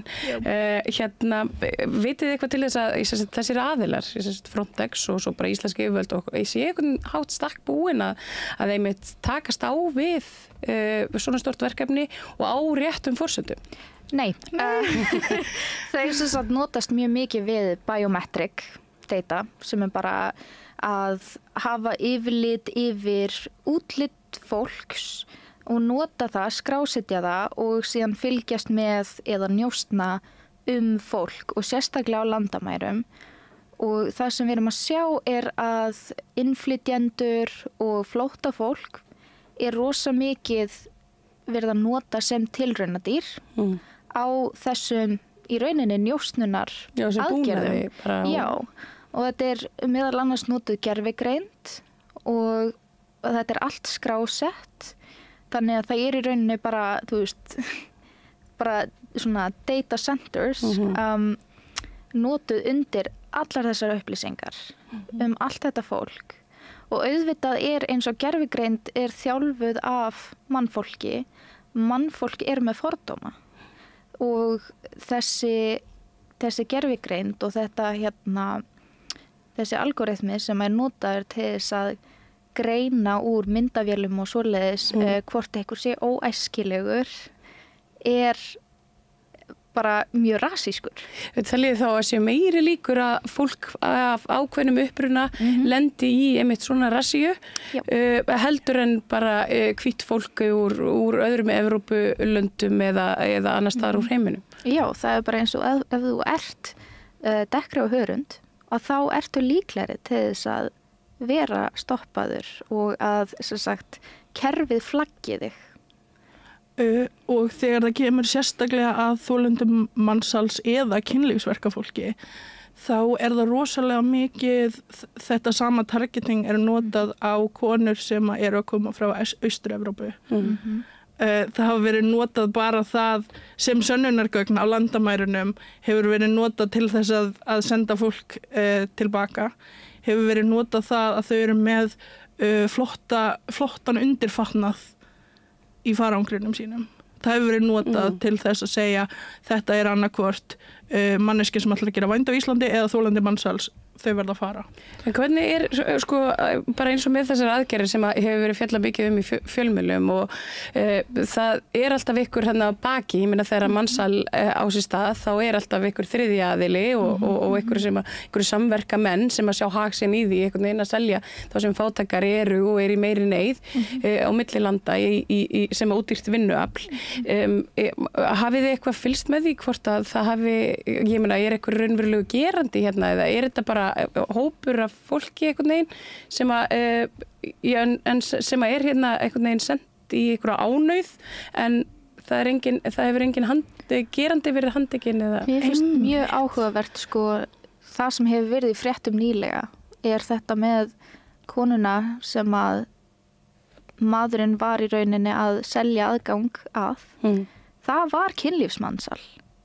Já, það áttu við hérna fötluðu konuna og já. Þú veist, og það gerandinn sem að var að hafa samband við hina og segja, já, þið megið hérna. Og skipuleggja þessar aðgerðir. Og svo sjáum við að bara hann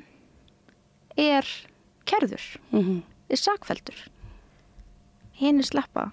Akkur ekki sænska leiðin farin þannig að Einmitt, en lögin okkar ekki það sem að ég ætla að sletta og segja fit for purpose af því að akkurat núna undir sænsku leiðinni þá refsivert að auglýsa kynlífsþjónustu en það þýðir að þolendur mansals og þolendur vændis eru að fá á sig háar sektir fyrir auglýsingarnar sínar. Hvernig það að vernda neinn? Þetta líka þannig sko eins og í Bandaríkjunum þegar kom hérna Sesta Fosta Fight Against Human Trafficking að þá var síða notuð mjög mikið af bæði kynlífsverkafólki og af gerendum sem voru að auglýsa, þú veist, bara fórnarlömb eða þolendur mansals. Og þau enduðu á því að taka þessa síðu bara alveg niður með þessari löggjöf. Og afleiðingarnar af því var að kynlífsverkafólk sem var að nota þessar vefsíður til þess að geta haldið sér öruggum, þau þurftu allt í einu að breyta alveg og margir þurftu að fara frá því að vera independent og inni yfir því að vera úti á götu með einhverja svona pimpa sem að stjórna ferðinni að því að þau get ekki fundið kúnna á netinu að því að það engar vefsíður fyrir þau til þess að auglýsa sjálfstætt. Og það var líka erfiðara fyrir yfirvöld og lögreglu að finna þolendur mansals. Að því að nú eru enga myndir, nú eru engin, þú veist, það engin svona einn staður, ein síða þar sem að þau geta svolítið skannað yfir. Já, þetta hérna manneskja sem er búin að vera auglýst týnd, þú veist. Þetta var allt fór. En svo í þessum aðgerðum mitt sem að við höfum verið að fjalla þar erum við komið með hópa fólki sem að í mjög erfiðri stöðu, 200 manns sem að bara eiga erfitt. Eða við vitum það ekki rauninni. Eða kannski voru þessir 160 manns, kannski voru þau að selja kynlífsþjónustu bara einstæð. Við vitum það ekki, við fáum ekki að vita þessar upplýsingar. En við vitum að það eru þessi 36 sem eru grunuð, en lögreglan og önnur svona samtök sem hafa verið að tjá sig, þau eru frekar opin með það að það ekki að ganga upp að ná til þessa þolenda. Það ekki að ná, við erum ekki að ná að byggja upp traust og það vandamál sem við þurfum að leysa og við leysum það ekki með harðari refsingum. Við leysum það ekki með því að herða á glæpavæðingu. Við leysum það með því að mæta þeim þar sem þau eru, tala á þeirra máli án þess að áætla þeim neitt. Oft þá bara það þekkt þegar maður að tala við einhvern sem að gæti verið þolenda mansals að stundum þarf maður bara að byrja að tala kynlífsvinnu og svo að sjá hvað þau segja, hvernig þau bregðast við, hvað þeim finnst. Frekar en að áætla fólki einhverju sérstöku og sannfæra þau að það sé raunin. Það þarf bara svolítið að fara á hraða manneskjunar í hvert sinn og kerfið okkar eins og það býður ekki upp á það. Það býður svolítið upp á, að því að nú verið að tala svolítið fyrir harðari refsistefnu einmitt bara kynlífsiðnaðnum bara og og þá talað vændi og maður velta fyrir sér að því að nú hafið þið talað mikið fyrir afglæpavæðingu og þetta stangar svo litið á við það sem að fólk í svona kynlífsverkafólk sjálft segir versus það sem að svo kannski svona aðeilar sem að starfa í þolenda kynferðisofbeldis og okkur svona halda fram opinberlega. Við styðjum fulla afglæpavæðingu en við erum svo heppin að hafa rosalega mikið af góðu data frá Nýja-Sjálandi sem hefur núna verið að afglæpavæða í 20 og eitthvað ár og þau sýna fram á það að þegar afglæpavæðing gerist að þá hækkar hvorki tilvik mansals né hækkar aðsóknin í kynlífsvinnu né hækka kaup á kynlífsvinnu. Þannig að tölunar sveigjast á milli svona 5% pluss og mínus í sambandi við mansal og lögleðingu, afglæpavæðingu. Já, þannig að breytingin, það var ekki bara eitthvað allt í einu núna bara Nýja-Sjáland orðið mansalskapital heimsins. Það ekki rétt. Það eiginlega bara mjög lítið af mansali og það mjög vel fylgst með því af því að þau hafa lög sem að eru fit for purpose. En hvernig finnst ykkur, nú talað gerendur, þá, yfirleitt karlmenn sem að kaupa sér kynlífsþjónustu og það talað að þeir sæki einhvern veginn sérstaklega í þolendum mansals, þeir sæki í að einhvern veginn vitandi það að þeir eru að brjóta gegn einhverjum, ég skil ekki alveg þetta samtali en hérna þið viti hvað ég er að fara. Það talað þá sem að kaupa sér kynlífsþjónustu sem einhvers konar skrimsli. Finnst ykkur það vera hjálplegt? Sko, skrimslavæðing, við vitum það þegar við erum að tala bara kynferðisofbeldi yfir höfuð, að skrimslavæðing hefur skilað rosa litlu og ef að það eru kallmenn sem eru vísvitandi eins og er búið að vera að tala að leita að þolendum mansals til þess að fara á nauðga, þá við ættum ekki að sætta okkur við það að undir sænsku leiðinni séu við heppin að hægt sé að taka á þeim fyrir að kaupa kynlíf. Það er óásættanlegt að það eina sem lögreglan vill eða getur gert að refsa þeim fyrir kaup. Sænska leiðin er ekki góð ef að það eina góða við hana eru tæknileg atriði eins og ná nauðgara fyrir kaup en ekki fyrir nauðgun. Rót vandans er þá kynferðisofbeldið og við þurfum að taka því alvarlega. Lögreglan á ekki að bregðast eins við nauðgara sem sækir út þolendur mansals eins og þau gera við kunna kynlífsverkafólk sem fara ekki yfir mörk, greiða rétt laun og sína virðingu og kurteisi. Þetta eru tveir ólíkir þetta eru tvö samtölu í rauninni sem eru á þessi stað en einmitt alltaf talað undir þessum sama hatti og það er yfirleitt að það séu þolendur vændis og svo það, ég meina það sem þið réttindasamtökin, Rauða regnhlífin hafi verið að segja að svo eru fólki kynlífsvinnu.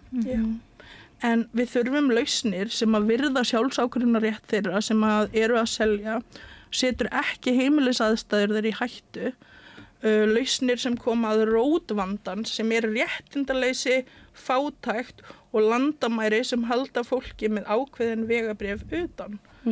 Það gerir bara lítið úr þjáningu þolenda mansals og úr sjálfsákvörðunarrétt kynlífsverkafólks að hafa lögin eins og þau eru núna og að hafa hlutina svona rosalega óskýra. Mér finnst líka mjög áhugavert að fólk sé eitthvað að furða sig við því að þolendur mansals séu ekki að koma fram og leita í stuðning eða í úrræði þegar að þeim er yfirleitt alltaf bara brottvísað. Aftur þangað þar sem þau græða ekki mikið á samstarfi við yfirvöld í rauninni. En hafið þið kannski bara svona á lokum hefur ykkur leitað til ykkar með ykkar sérfræðiþekkingu og svona, bara svona yfirlit og yfirgrip yfir málaflokkin. Nú hafa svona stofnanir fyrir þolendur kynferðisofbeldis verið mjög áberandi í umræðinu og augljóst að þau hafa verið að vinna náið með yfirvöldum. En hefur ykkur haft samband við ykkur? Nei, nefnilega ekki og við höfum mikla þekkingu frá því að fá að vinna með þolendum mansals. Meinar þá að þolendum mansals? Yfirvöld. Nei, ok.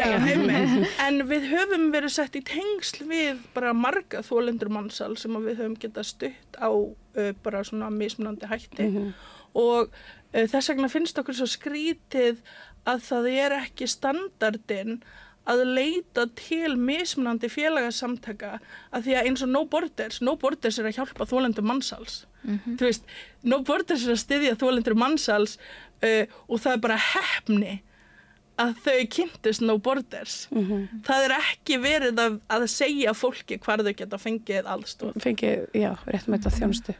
Renata, Sara og Ari Lókt, þakka ykkur kærlega fyrir að koma hérna og svona koma ykkar sjónarmiðum á framfæri. Þetta var mjög fróðlegt. Takk. Og það meira hér eftir örstuttar auglýsingar.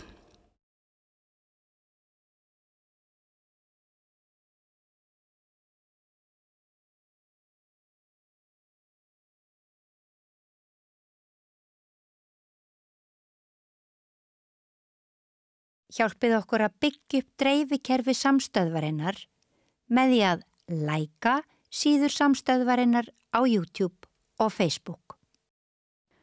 Alþýðufélagið eigandi samstöðvarinnar. Markmið félagsins að auðga og bæta umræðu í samfélaginu. Allir geta gengið í Alþýðufélagið með því að skrá sig fyrir áskrift að samstöðinni. Samstöðin.is. Samlokubrauð, maltbrauð, tékkneskt-brauð, súrdeigsbrauð, brauð ársins, Bernhöfts bakari, íslenskt handverk síðan 1834. Ertu á leið heim úr vinnu? Stiltu á FM 89,1. Fortíðin var aldrei, hún aðeins Einkasýning Larissu Sansúr hjá Listasafni Reykjanesbæjar, opið alla daga nema mánudaga til og með 17. ágúst, Listasafn Reykjanesbæjar. Með því að ganga í leigjendasamtökin styður þú baráttu leigjenda. Leigjendasamtökin eru fyrir öll þau sem vilja vinna að réttlæti og öryggi á húsnæðismarkaði. Leigjendasamtökin.is. Öflugur og ódýr auglýsingamiðill 40.000 manns sjá eða heyra þætti samstöðvarinnar í hverri viku. Ef þú vilt auglýsa, sendu póst á samstöðin@samstöðin.is.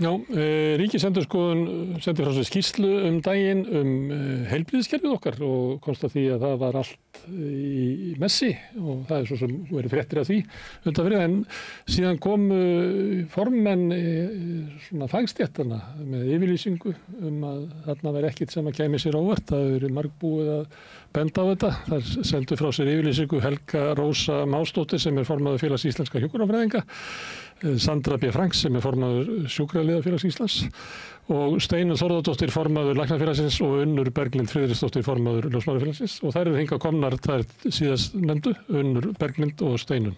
Við velkomnar. Við höfum nú sagt að við rauðaborðið að við tókum undir með það sem við vorum að segja, því að við höfum fengið mikið af fagfólki hingað til þess að fjalla heilbrigðiskerfið og okkar upplifun var það sem að þið voruð eiginlega að segja að ekkert sem að koma fram í skýrslu Ríkisendurskoðunar þetta koma neinum óvart. Þetta búið að liggja fyrir árum saman. Já, þetta búið að liggja lengi fyrir og eins og með Ljósmæðrafélagi það var árið 2006-2007 sem við fórum fyrst að benda á það að það væri stórir hópar af ljósmæðrum að fara á eftirlaun og það þyrfti að mennta fleiri ljósmæður og við þyrftum fleiri ljósmæður til framtíðan en það hefur ekki gerst. En það þannig að þarf að mennta fleiri ljósmæður eða það þannig að ljósmæður sem eru menntaðar að þær eru ekki í starfinu heldur eru flugfreyjur á Vá eins og það var sagt á sínum tíma? Nei, ég held að það sé ekki margar ljósmæður sem eru flugfreyjur. Ég veit ekki til þess að segja nein. Við erum svolítið að endast í starfi. Það vantar bara að mennta fleiri? Það vantar að mennta fleiri en svo þurfum við líka að halda í fleiri af því að við erum að missa allt og margar út í veikindi. Þær eru bara að brenna út og bara gefast upp. Sem þá kannski þegar þú bara álagstengt á 60-aldur og þá þetta var nú störðut fjallaðmyndaði sambandi við sjúkraliða fyrir nokkrum árum. Að það var mikil örorka sem var þegar sjúkraliða komnir á svona 60-aldur. Það var líka við ljósmæður. Já, ég hef verið að biðja veikindatölur árlega hjá Landspítalanum og tímabili voru við með alveg 25% veikindi. En þarna ekki gerðið greinamunur á langtíma og skammtíma veikindum. En það rosalega erfitt að reka fyrirtæki með 25% veikindi. Og það út af því að vinnuaðstæður eru óbærilegar? Já, það mjög mikið álag og við erum sérst búin að gera könnun núna 2 ári röð, bæði í janúar 24 og aftur núna 25. Þar sem að stór hluti ljósmæðra að hugsa að leita sér annarri vinnu og 90% þeirra, og yfir 90% þeirra sem í vaktavinnu finnst öryggisinn og skjólstæðinga ógnað af því að þeir bara ráði ekki og þeir hafi ekki yfirsýn yfir störfi sína því álægir á mikið og þetta ekkert ásættanlegt.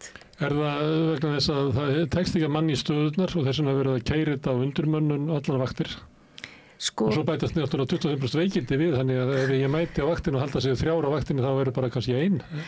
Ég veit ekki hvernig þeir finna út þetta mönnunamódel og hvernig mönnunarþörfin metin, af því að staðan í dag þannig að það ekki hægt að telja fjölda fæðinga og þá þarftu svona marga ljósmæður, af því að fyrir hverja konu sem gengur í gegnum meðgöngu, fæðingu og sængulegu þarf að vinna miklu fleiri verk heldur en var bara þegar ég kláraði fyrir 20 árum síðan. Þannig að, hvað segirðu? Á hverju?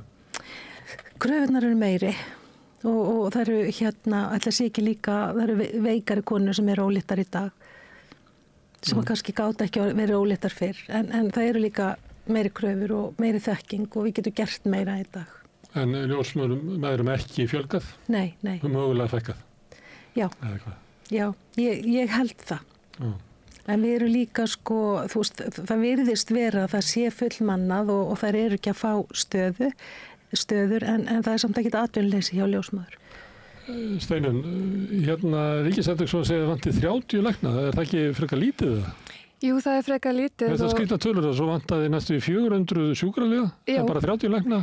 Einmitt, og eftir sem ég best veit þá er ekki einmitt tilneitt mönnunarmódel fyrir lækna heldur, þannig að ég veit ekki alveg hvaðan þessi tala kemur, vegna þess að til þess að geta metið sem svo okkur vanti 30 lækna þá þarf þetta að vera til staðar eitthvað mönnunarmódel og ég held einmitt eins og kom reynda líka fram í skýrslu Ríkisendurskoðunar að það sé hort á stöðugildi sem fjárveiting fyrir eða eitthvað slíkt en ekki hvað við raunverulega þurfum út frá þjónustunni og þessum faglegu forsendum og þetta er eitt af því sem við vorum með að benda á í þessari yfirlýsingu okkar að auðvitað þarf að horfa á mönnun fyrst og fremst út frá því hvað þurfa okkar skjólstæðingar, hvaða þjónustu þurfa landsmenn að fá frá fagfólki, ekki bara hvað ákveðið að veita fjárveitingu í mörg stöðugildi algjörlega óháð þörf eins og virðist svolítið vera því miður að koma í ljós út frá þessari skýrslu og ekkert sem kemur okkur beinlínis á óvart sem við höfum verið að fylgjast með þessu lengi.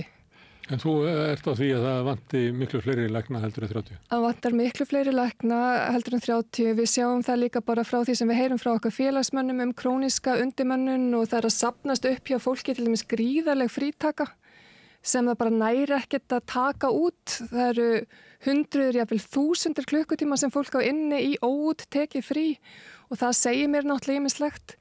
Óúttekið frí, það bara svona eins og sumarliði á venjulegu fólki eða þannig að ef þið vinnið óvinni mikið þá fáið þið frí á móti, það ekki svoleiðis? Já, þetta er svona frí á móti vöktum, þannig að maður safnar upp frítökurétti fyrir ákveðna vakt. Meira frí áttu inni því sem er ver mannað og þú þarf að taka fleiri vaktir og þá hlæðst bara upp hjá þau frí, eða ekki? Akkurat, jú, það gerir það og fólk er að hlaupa gríðarlega hratt, það er að safna upp þessu fríi, það er aldrei svigrúm til að taka það út, þannig að það er jafnvel að safna upp allt að einhverjum þúsundum tíma, við vitum dæmi slíkt.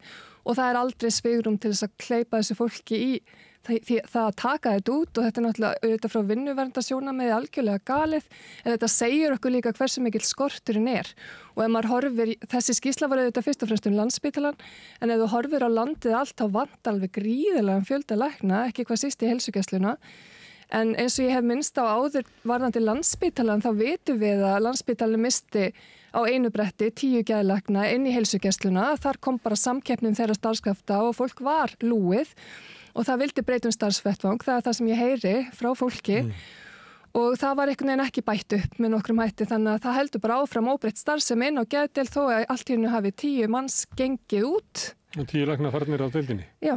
Og þannig að deildónum, þannig að það er ekki tilneitt sem heitir hámarksfjöldi skjólstæðinga á lækni eða neitt slíkt.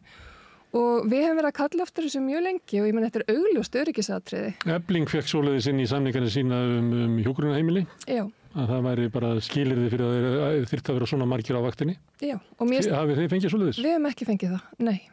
Okkur ekki? Já, það hefur ekki verið vilji fyrir því. Það hefur verið reynt, það fékkst ekki í gegn. Við hefum reynt ýmislegt í okkar samningum, svo það sé sagt, og ekki núna í síðustu samningum þá fengum við inn ákveðna kvöðum það að heilbrigðisráðuneytið færi í að skoða mönnunarmál lækna og reyna að gera spá til framtíðar þörf og mér finnst það bara mjög sérkennilegt að við sem stéttarfélag þurfum að fá þetta í gegn í okkar samningum. Mér finnst mjög eðlilegt að heilbrigðisráðuneytið hafi þessa þekkingu og þá á ég ekki bara við lækna heldur allar heilbrigðisstéttir eins og Unnur Berglind er að segja ég meina okkur vantar ljósmæður, það hefur ekki verið brugðist við hérna í hvað að verða 20 ár og maður hugsa, ég meina það er ekki að gera þessa grunnútreikninga, hvað þarf þetta land mikið af þessum heilbrigðisstéttum og hvað þurfum að mennta marga? En Unnur segir að vanti að mennta hérna ljósmæður, það þurfum við að mennta fleiri lækna eða eru læknarnir okkar eitthvað stærri í útlöndum eða?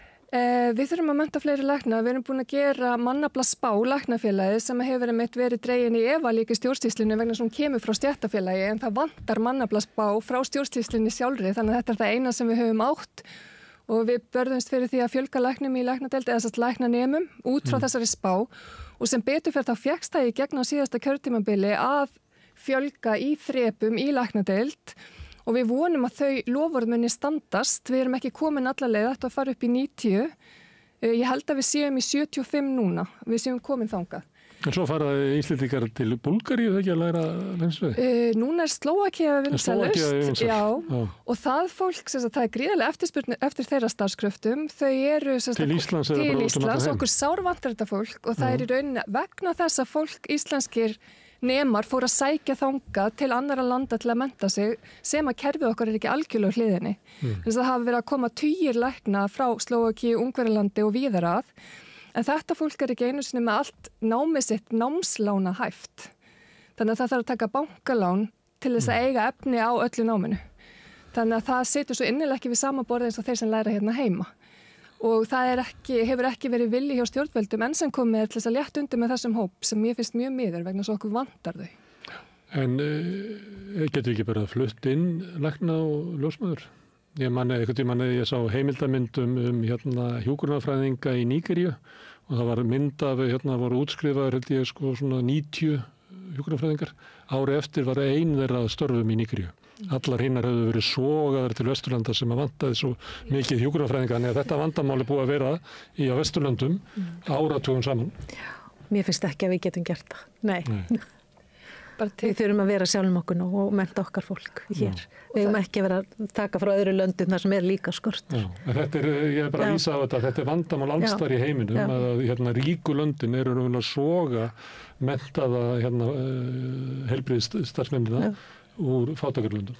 Og þetta er mjög vel menntað og gott fólk og hæft starfsfólk en við verðum líka að sýna það samfélagslegu ábyrgð að leyfa þeim að starfa í sínu heimalandi. Ég tek innilega undir það og það er mjög mikil umræða alþjóðlega í alþjóðasamtökum heilbrigðisstétta að þetta að það þarf að vera ákveð siðferði í því að ráða fólk og einmitt að Vesturlönd séu soga frá löndum sem eru nú þegar mun verðmannuð er ótrúlega en búið að viðgangast áratugum saman. Það hefur gert það og akkurat þetta sem þú ert að lýsa Afríkuríkin ekki hvað síst er alveg ótrúlega illa stödd hvað varðar heilbrigðisstarfsfólk og við eigum bara að geta séð okkur sjálf, það er ekki spurning. En hvar liggur vandaði stundum er umræðan eins og að Landspítalinn er bara svo illa rekin? Er það vandamálið? Sko, á ég að byrja eða? Ég held að ég get ekki tekið undir það. Þú kannast við þetta? Ég kannast við þessa umræðu. Ég er ekki að semja þetta. Akkurat, og þetta er það sem okkur er gjarnan sagt. Þegar við erum til dæmis að benda á það að Ísland eða stjórnvöld hér er að eyða hlutfallslega litlu af vergri landsframleiðslu í heilbrigðiskerfið, svona ef maður horfir á meðaltal annar ríkja og við erum töluvert undir OECD og annað, að þá er einhvern veginn kemur alltaf á móti, náttúrulega í fyrsta lega það sé slæmi mælikvarði, við höfum ekki marga aðra og svo líka það sé bara svo mikil sóun í kerfinu, það vantir raun ekki peninga, en ég hef aldrei nokkuð tímann heyrt alvöru rök bara í rauninni lagt á borðið nákvæmlega hvað áttu við með þessari sóun, hvar er hún? Auðvitað er eitthvað sóun, það er augljóst, ég meina það er alltaf hægt að gera hluti betur, það er hægt að strömlínulega og ég er alveg vissum við getum sparað, en ég held að við verðum að gera það og við þurfum líka að fá meiri fjárveitingar inn í þetta kerfi, okkur vantar peninga og ég held að það sé það sem við erum að fara að komast að. Nýr heilbrigðisráðherra talar það að mögulega þurfum meiri peninga, það þurfi að skoða þetta, ég er bara algjörlega sammála því, en það þarf að gerast hratt. Hún verið að kalla eftir svona einhverjum aðgerðum frekar en peningum. Hún sagði að þetta er eins og þið, þetta er löngu komið ljós, við þurfum ekki að gera nýja úttekt, að vita hvað er vandamálið. En mér fannst það samt hljómaði henni eins og hún var að tala nær því sem ég var að orða núna, að það væri bara eitthvað að stjórnuninni á spítalunum. Ég held að sé mjög erfitt að reka sjúkrahús sem á að sinna öllum landsmönnum og líka vera stærsta eða eitt stærsta hjúkrunarheimili landsins og það hefur bara... Það er erfitt að vera samt að gera það. Já og ég held eins og ég segi að það er ekki fjárveitingar fyrir rekstrinum eins og hann í dag, vegna þess að það hlaðast þarna upp verkefni sem eiga heima annar staðar án þess að þau séu bætt. Þannig að það á minnstakosti ekki mín upplifun að sjúkrahúsi, ég verð ekki verið með mikla sóun innan veggja sjúkrahúsins, auðvitað hægt að gera eins og segir hluti betur og strömlínulega ferla og annað. Ég vissum að við gætum gert það betur. Kannski var þetta að spara pening með því að manna almennilega, þannig að það sé ekki allir á yfirtíð. Já, það er eitt. Það er klárlega eitthvað sem þurfti bara að reikna út og ég efast ekki að það reiknistæmi kemur betur út.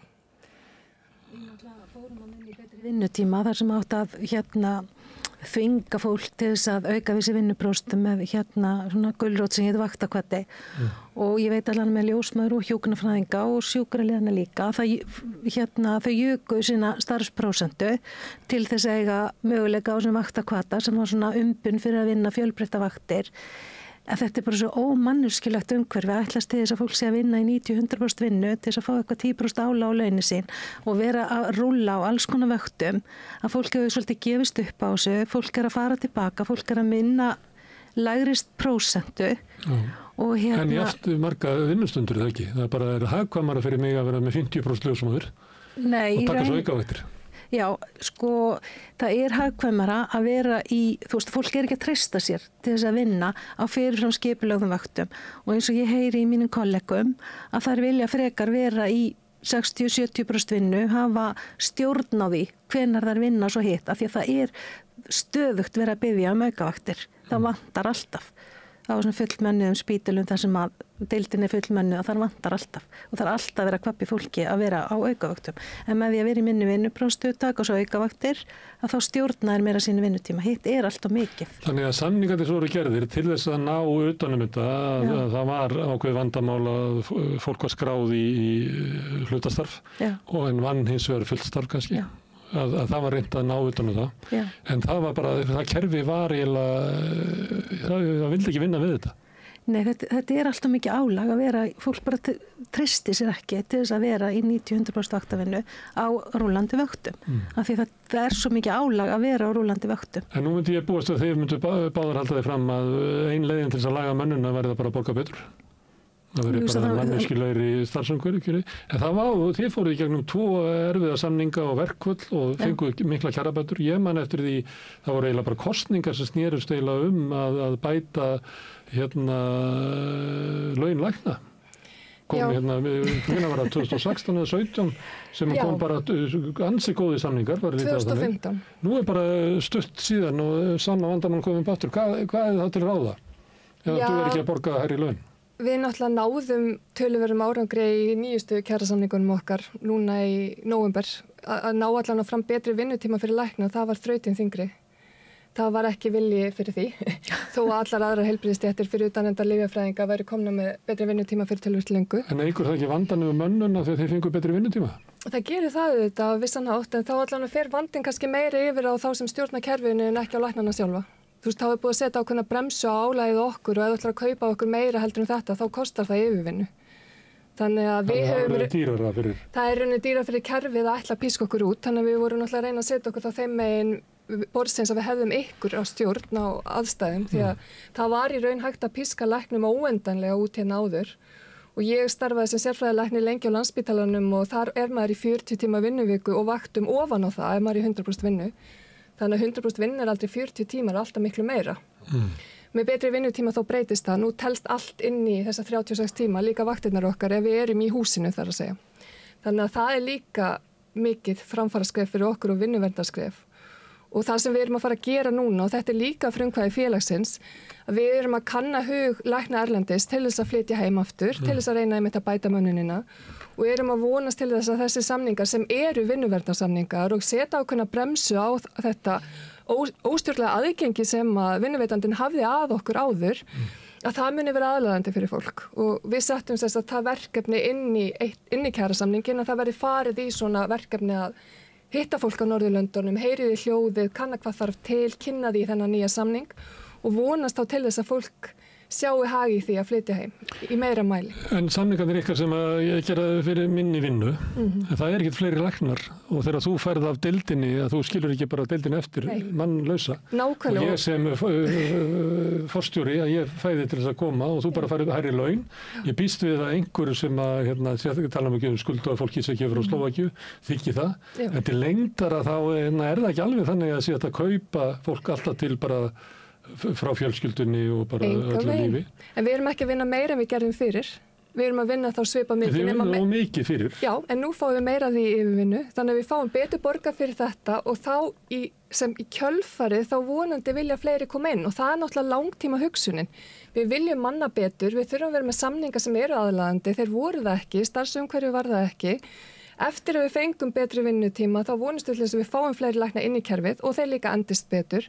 En þess að við vorum að sjá alveg svo unnur að segja að langtímaveikindi og veikindi lækna voru aukast sem alveg nýtt. Það hefur alltaf verið í algjöru lágmarki hjá læknum en við vorum að sjá það skríða hægt og rjúlega upp og okkar sjúkrasjóðir voru bara í vandræðum læknafélagsins. Þannig að það þurfti að gera eitthvað. Og þetta verður auðvitað krefjandi til að byrja með vegna þess að eins og þú segir, það kom ekki nýju læknar þannig bara leið og samningurinn gekk í gildi. En við erum að kortleggja en hóp hann stór. Það verður rekstur spítalans verri á meðan. Hann verður það. Launakostnaður bara hækkar. Já, en þá er að minnsta kosti verið að borga fólk eðlilega fyrir vinnuna sem það er raunverulega að leggja mörkum. En eins og ég segi, við vorum að vinna gríðarlega mikla vinnu og höfðum enga stjórn á því hversu mikil hún var. Nú get ég líka sagt nei við yfirvinnu. Ekki það við gerum það auðvitað ekki, því eins og þú segir, við hlaupum ekkert frá okkar skildum, þetta er ekki þannig starf. En það er að minnsta kosti... Það getur samt verið þannig að það kannski ætti að vera 2 á vakt og það er bara 1. Það er það sem að fólk er að kvarta yfir, það séu og fáir bara. Og þá veitum ykkur líka, ekki? Já.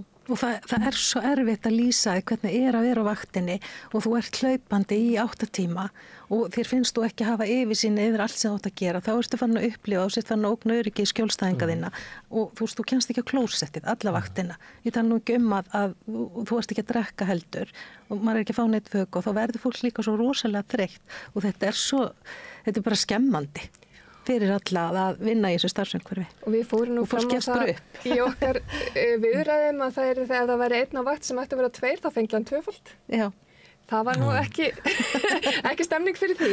Nei. En ég meina spítalinn af því hann er vanmannaður læknum og auðvitað öðrum heilbrigðisstéttum og eins og þú segir 30, það er mjög mikið vanmat að mínu mati. Þá ertu líka náttúrulega að spara þessi stöðugildi. Þú ert ekki með þetta fólk í vinnu. Þetta fólk myndi líka að kosta peninga. Þannig að þeir sem þó er í vinnu eiga að njóta einhvers góðs af því að það sé þarna ómönnuð stöðugildi. En mögulega kæmi reksturinn á spítalunum betur út ef það væri mannað. Af því þá væru flesti bara á dagvinnu eða bara eðlilegu vaktálagi ekki á ykkur svona... Já, þannig að þá eru búin að koma líka inn með hvata fyrir spítalan að manna betur. Hver á að redda því? Ég meina, spítalinn auglýsir og það bara sækir ínum. Já, þetta er orðið sem er vítarhingur. Fólk er ekki að treysta sér inn í þetta vinnuumhverfi. Það er nýútskrifaðir, þeir sem eru hressir, leiðu fólk fyrir að eldast, að þá fer það að leita í burtu, minka við sér vinnu, af því að þetta er bara svo erfitt. Haldið að þessi yfirstjórnin hugsi líka sem svo að þannig hættu 10 gælanar. Ég ætla ekki að flýta mér að ráða því að ég verði eiginlega að spara, því að hérna á bakinn á mér er sko ráðuneytið og fjármálaráðherra og bara öll ríkisstjórnin sem að fylgist með mér. Það er auðvitað freistand að hugsa þannig. Haldið það sé ekki þannig? Jú. Það er búið að vera þrýstingur á sko spítalann að spara. Jú, ég bara tek undir með unni, maður auðvitað hræddur að það sé þannig. Ég náttúrulega er ekki í stjórn spítalans þannig ég veit ekki hverju raunveruleikinn er en ég meina auðvitað er þetta sparnaður að mann ekki í stöðugildi og það var meiri sparnaður áður en við fengum betri vinnutíma læknar þannig að við vorum með þetta að reyna að setja þennan þrýsting að mann almennlega og það er auðvitað gott fyrir öryggi sjúklinga fyrst og fremst. Auðvitað viljum við halda fólki hér í vinnu og það eins og þú ert að lýsa það bara brenn ekki út og mingi við sig og hverfi. En við viljum líka að þau sem eru í vinnu séu þannig stödd að þau bara geti sinnt þessu krefjandi verkefnum sem eru.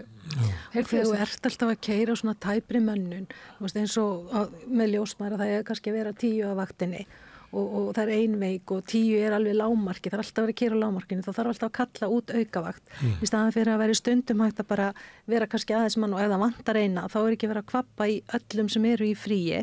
Hvort þeir geti komið á aukavakt af því það er líka mjög þreytandi og erfitt þegar þú átt að vera í fríi að þú ert að fá tölvupósta og skilabóð og símtöl og SMS getur komið á vakt. Þá er alltaf verið að kippa fólki aftur inn í vinnu þegar það á að vera heima að hvíla sig á milli vakta. Og ætti að vera betra fyrir spítalan að þau væri heima að hvíla sig. Í raun og veru, já, fyrir alla. Það er ekki gott að vera með langþreytt starfsfólk. Ég talaði einu sinni við hjúkrunarfræðing sem gafst upp á að vinna á bráðaþjónustu eða bráðadeildinni eða slísarstofunni, hvað hún heitir í dag. Hún, eitt af því sem að var þess valdandi hún hætti, var að hún upplýði það að hún gæti ekki þjónað sjúklingunum. Þannig að hún var eiginlega endirinn á öllum þessu sparnaði í kerfinu. Það var hún sem að þurfti að mæta sjúklingunum og raunverulega neita þeim þá þjónustu sem þeir ættu skilið. Af því að hún bara komst ekki yfir það. Og það var það sem að fekk hana bara til þess að hætta. Og ég heldur sé ekki komin inn aftur. En það er líka vont að labba heima vaktinni og vera alveg bara myndi eftir þessu og held ég þetta og gati þetta og glimti einhverju og þú veist, þetta er líka svo lýjandi. Og þetta fær fólk til þess að flýja og minka við sig og En þið get ekki reddað þessu og yfirstjórn spítalans getur ekki heldur. Hver á að redda þessu? En mér fannst bara af því hún minnist á þetta, það var áhugavert Alma Möller, heilbrigðisráðherra, hefur verið í viðtölum í tengslu við með þessa skýrslu og bent á að það sé mikil innviðaskuld. Hún segir það bara bent út í heilbrigðiskerfinu og nefnir ýmis atriði þar, en meðal annars í stjórnsýslu. Og hún vil meina að það sé ekki vel mannað, þar að segja að það sé bara fáliðað í heilbrigðisráðuneytinu og þetta sé það stórt og viðamikið batteri að halda utanum að menn séu bara ekki að ná að afgreiða málinu og hratt og ég held að ég verði bara að taka innilega undir það. Þetta var fleiri skrifstofumenn í heilbrigðisráðuneytinu? Já, það þarf að... Ég vil ekki fleiri lækna góðum. Mundur eða peningunum í bírókratíu. Eða þá að það sé hlusta meira á okkar fagfólkið. Því að við erum alltaf tilbúin að koma inn með okkar sjónamið og okkar afleggingar, okkar reynslu, okkar þekkingu og við gerum það með glöðu geði og fáum ekki greitt fyrir og það er bara allt í góðu. En okkur finnst alltaf lítið tala við okkur og við þurfum virkilega að ganga á eftir því að við séum höfð með í ráðum að því að við erum með helling af góðum hugmyndum.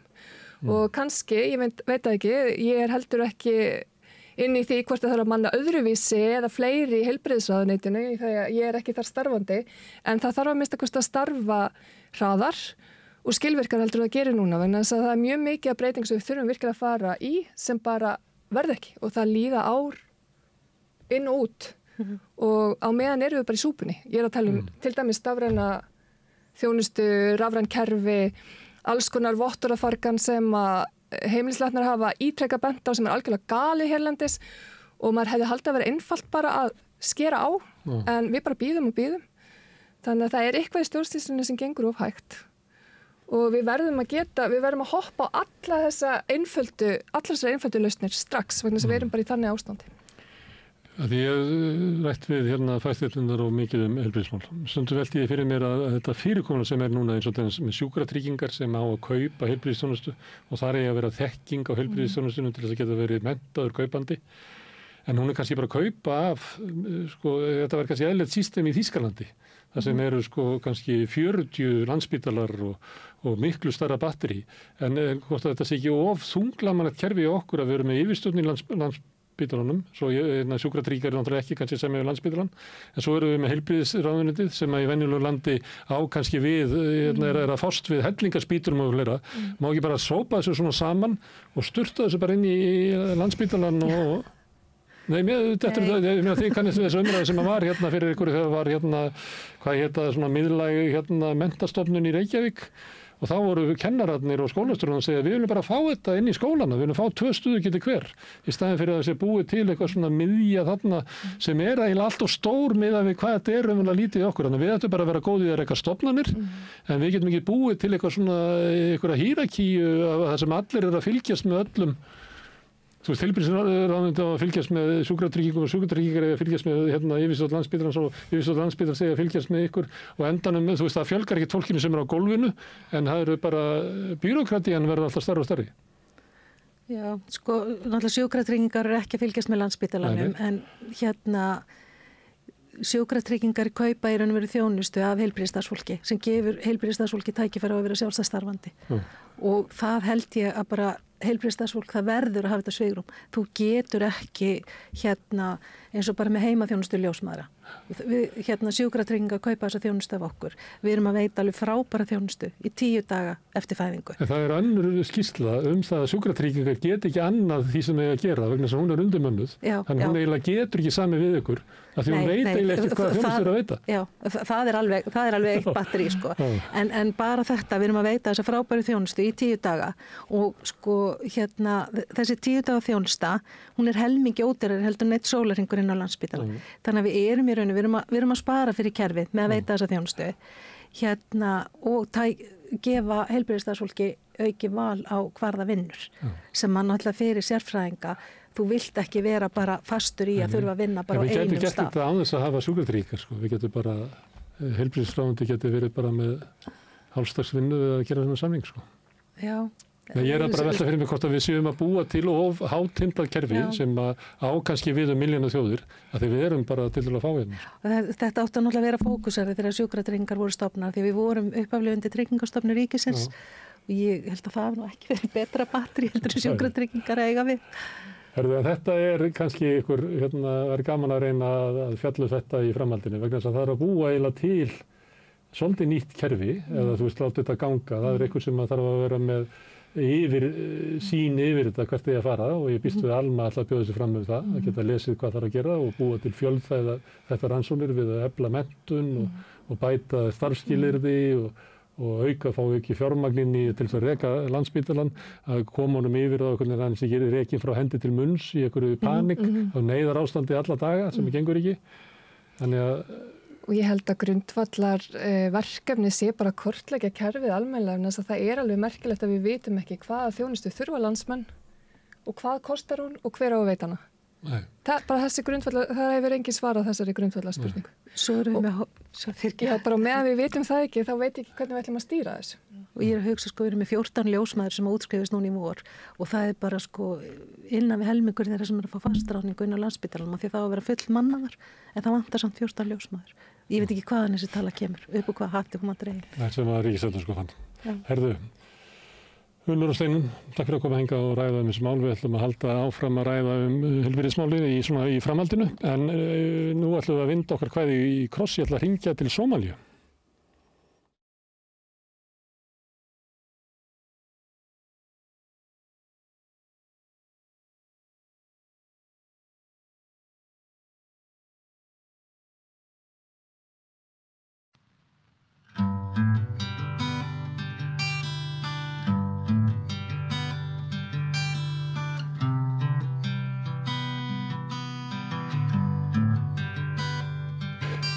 Já, við ætlum að slá á þráðinn allarleið til Sómalíu. Þar Helen Ólafsdóttir, öryggissérfræðingur sem oft komið hingað að rauðaborðinu. Blessuð Helen.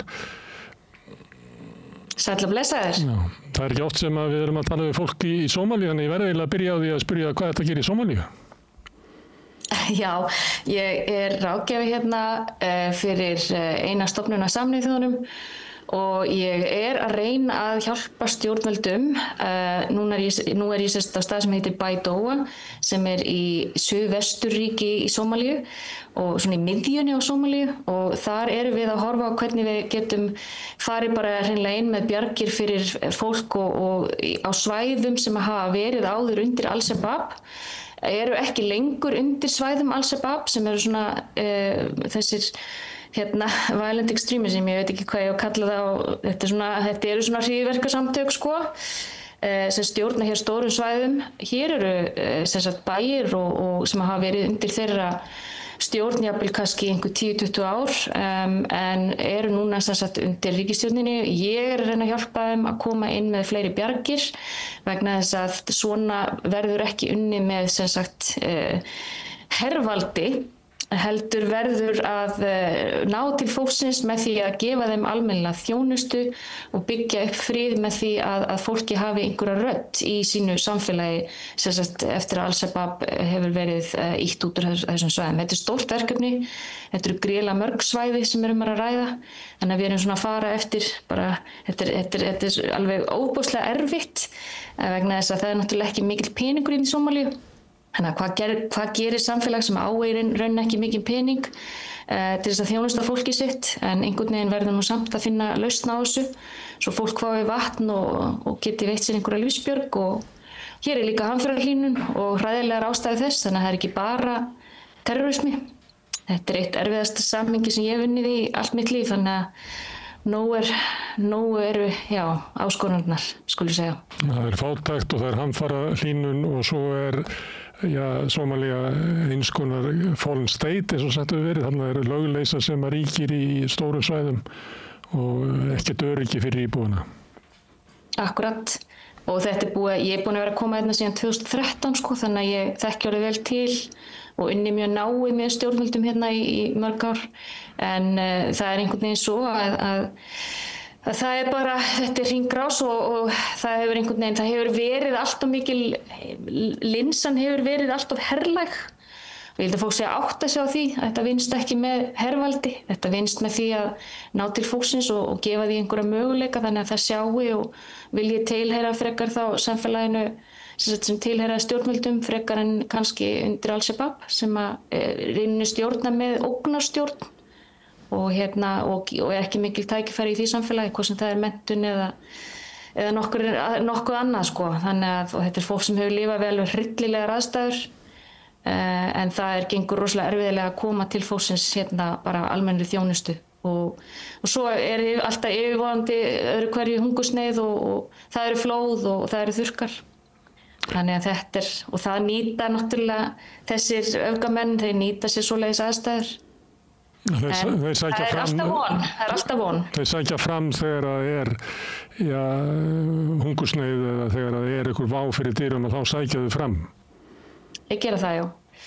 Svo er bara alls konar aðrir þættir. Þetta er náttúrulega eins og fólk veit, þá er Sómalía á mjög strategískum stað, hvað var það landfræðilega, náttúrulega við Rauðahafið og það muna flestir kannski eftir margir tengja Sómalíu við sjóræningja og það er eitthvað sem að hér var til dæmis fyrir löngu síðan var mjög sentralist stjórnvöld, svo bara er búin að vera lögleysa hér alveg þangað til 2013, 14, 15 og það er enn langt í land, skulum segja það bara. Það er enn stór svæði sem að heyra undir Al-Shabaab og svo eru ýmis átök í kringum auðlindir, vatn sérstaklega og svo bara er þetta fullt af nágrunum með allskyns við skulum segja, það eru margir nágrannar hér, það eru alls konar aðilar, hvað sem það er Tyrkir eru hér, Eþíópía er hér, við erum með UAE, Sameinuðu Arabafurstadæmin eru hérna, Katar eru hérna, Kínverjar eru hérna, Bandaríkjamenn eru hérna, hér eru allir. Herðu, ég ætlaði að ræða við þig kannski Ísrael, en tilefni var eiginlega að Ursula von der Leyen, formaður framkvæmdastjórnar Evrópusambandsins, er á leiðinni til Íslands og það hafa verið mótmæli. Hvet er stjórnvöld Íslandi til að taka ekki á mótinni út af afstöðu hennar sérstaklega og Evrópusambandsins til Gaza. Getur þú útskipt fyrir mér hver er raunverulega afstaða Evrópusambandsins og Ursulu til þjóðarmorðsins á Gaza? Já, þetta er óheppilegu tími að vera að bjóða þessari ágætu konu heim til Íslands. Ég skil hvernig kannski flokkur í ríkisstjórn sem er með það á sínu agenda að starta viðræður við Evrópusambandi. Ég skil alveg að það sé eitthvað hafi legið á bakvið það að fá hann í heimsókn og styrkja, og það kom nú einhver yfirlýsing sem ég reyndar verið að leita af en ekki fundi núna.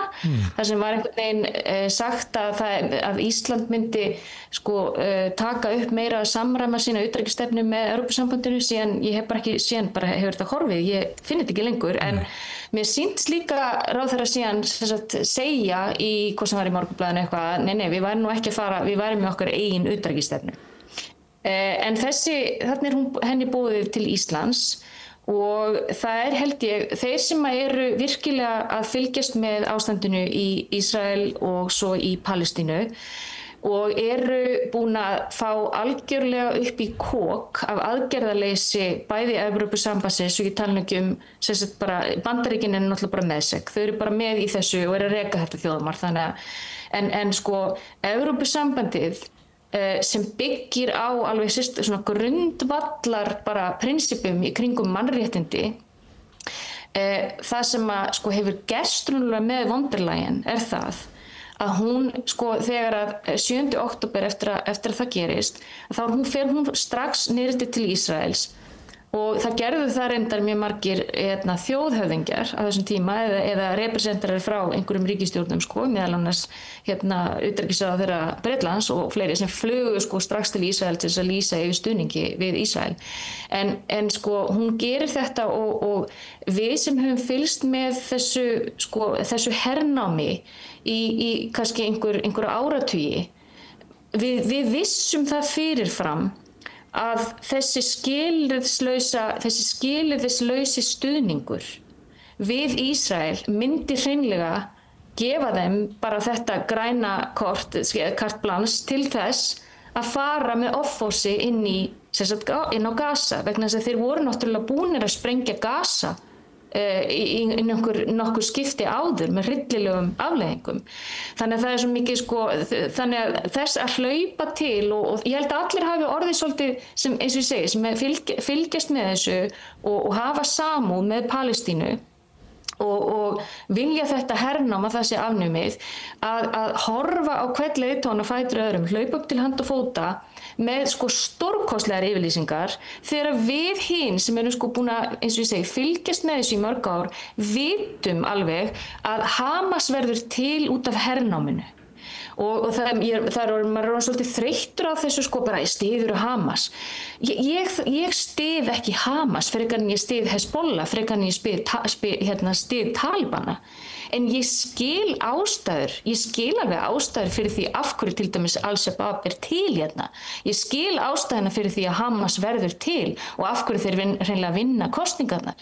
Þetta er undan hernáminu runnið og þess vegna finnst mér svo mikilvægt að 7. október var hryllilegur og það sem að verður að taka fram það að Hamas fremur ákveðin stríðsglæpi þegar þeir drepa saklausa borgara en faktist og þetta er nefnilega maður verður annarkvort hefur maður áhuga á alþjóðalögum eða maður er bara í kveddunni og alþjóðalögin nefnilega segja að Palestínumenn inn á Gaza sem eru undir hernámi hafa lagalega séð fullkomin rétt á því að rísa upp og berjast gegn hernáminu.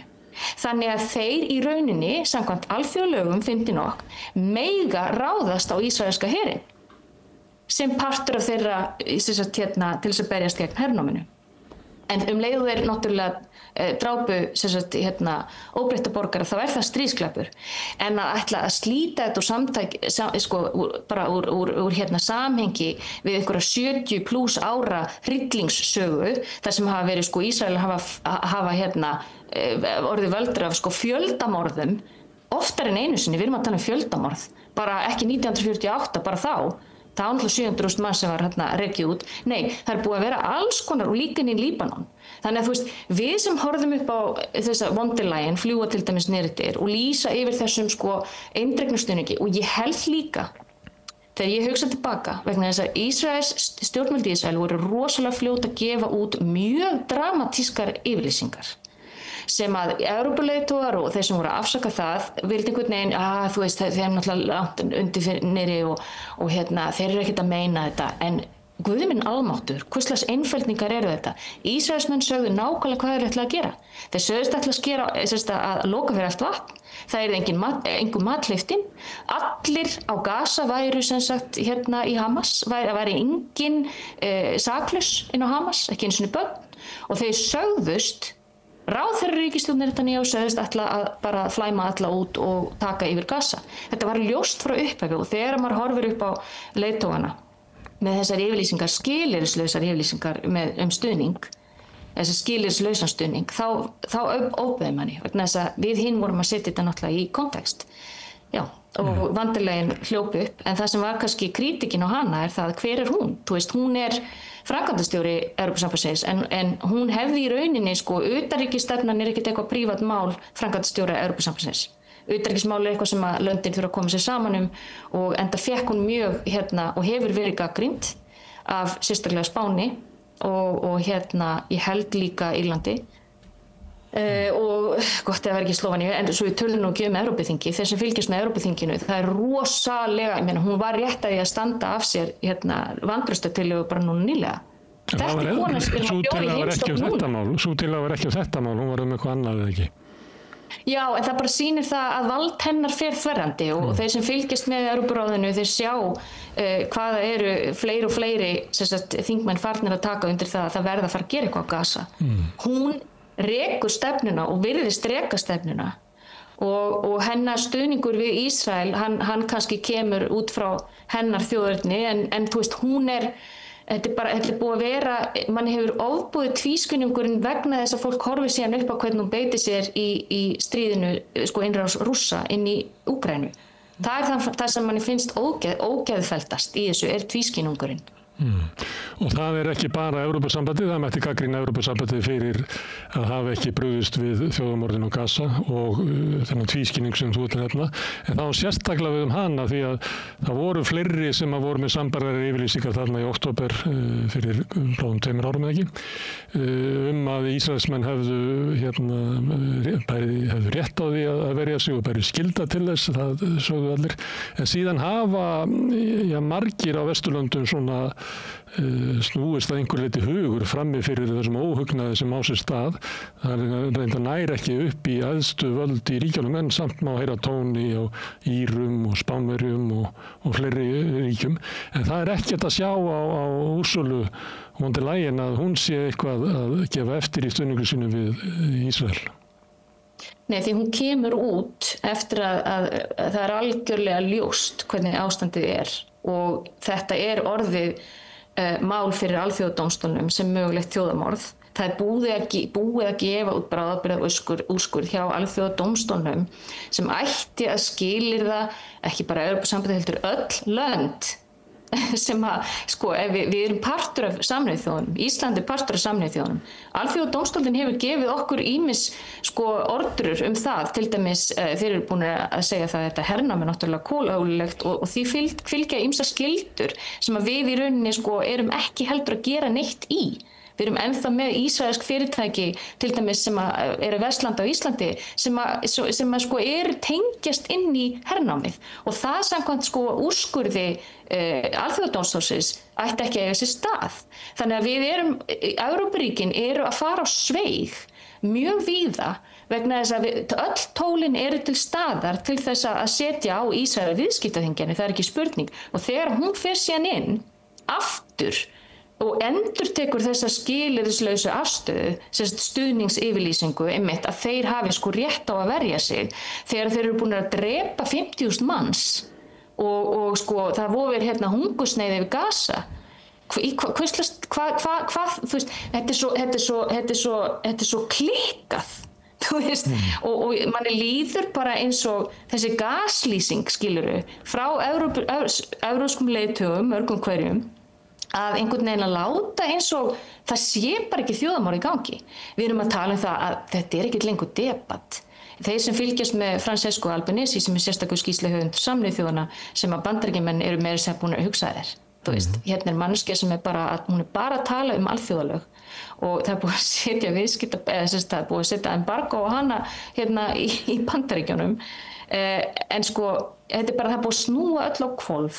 Þetta alveg eins í Breitlandi þar sem ég eyði mestum tíma mínum. Þar erum við að tala það að það verið að handtaka fólk á níræðisaldri af því að það að mótmæla þjóðarmorði af því það segist standa með Palestine Action sem eru aðgerðarsamtök en eru náttúrulega búið að segja sem séu bara terroristasamtök og það ekki.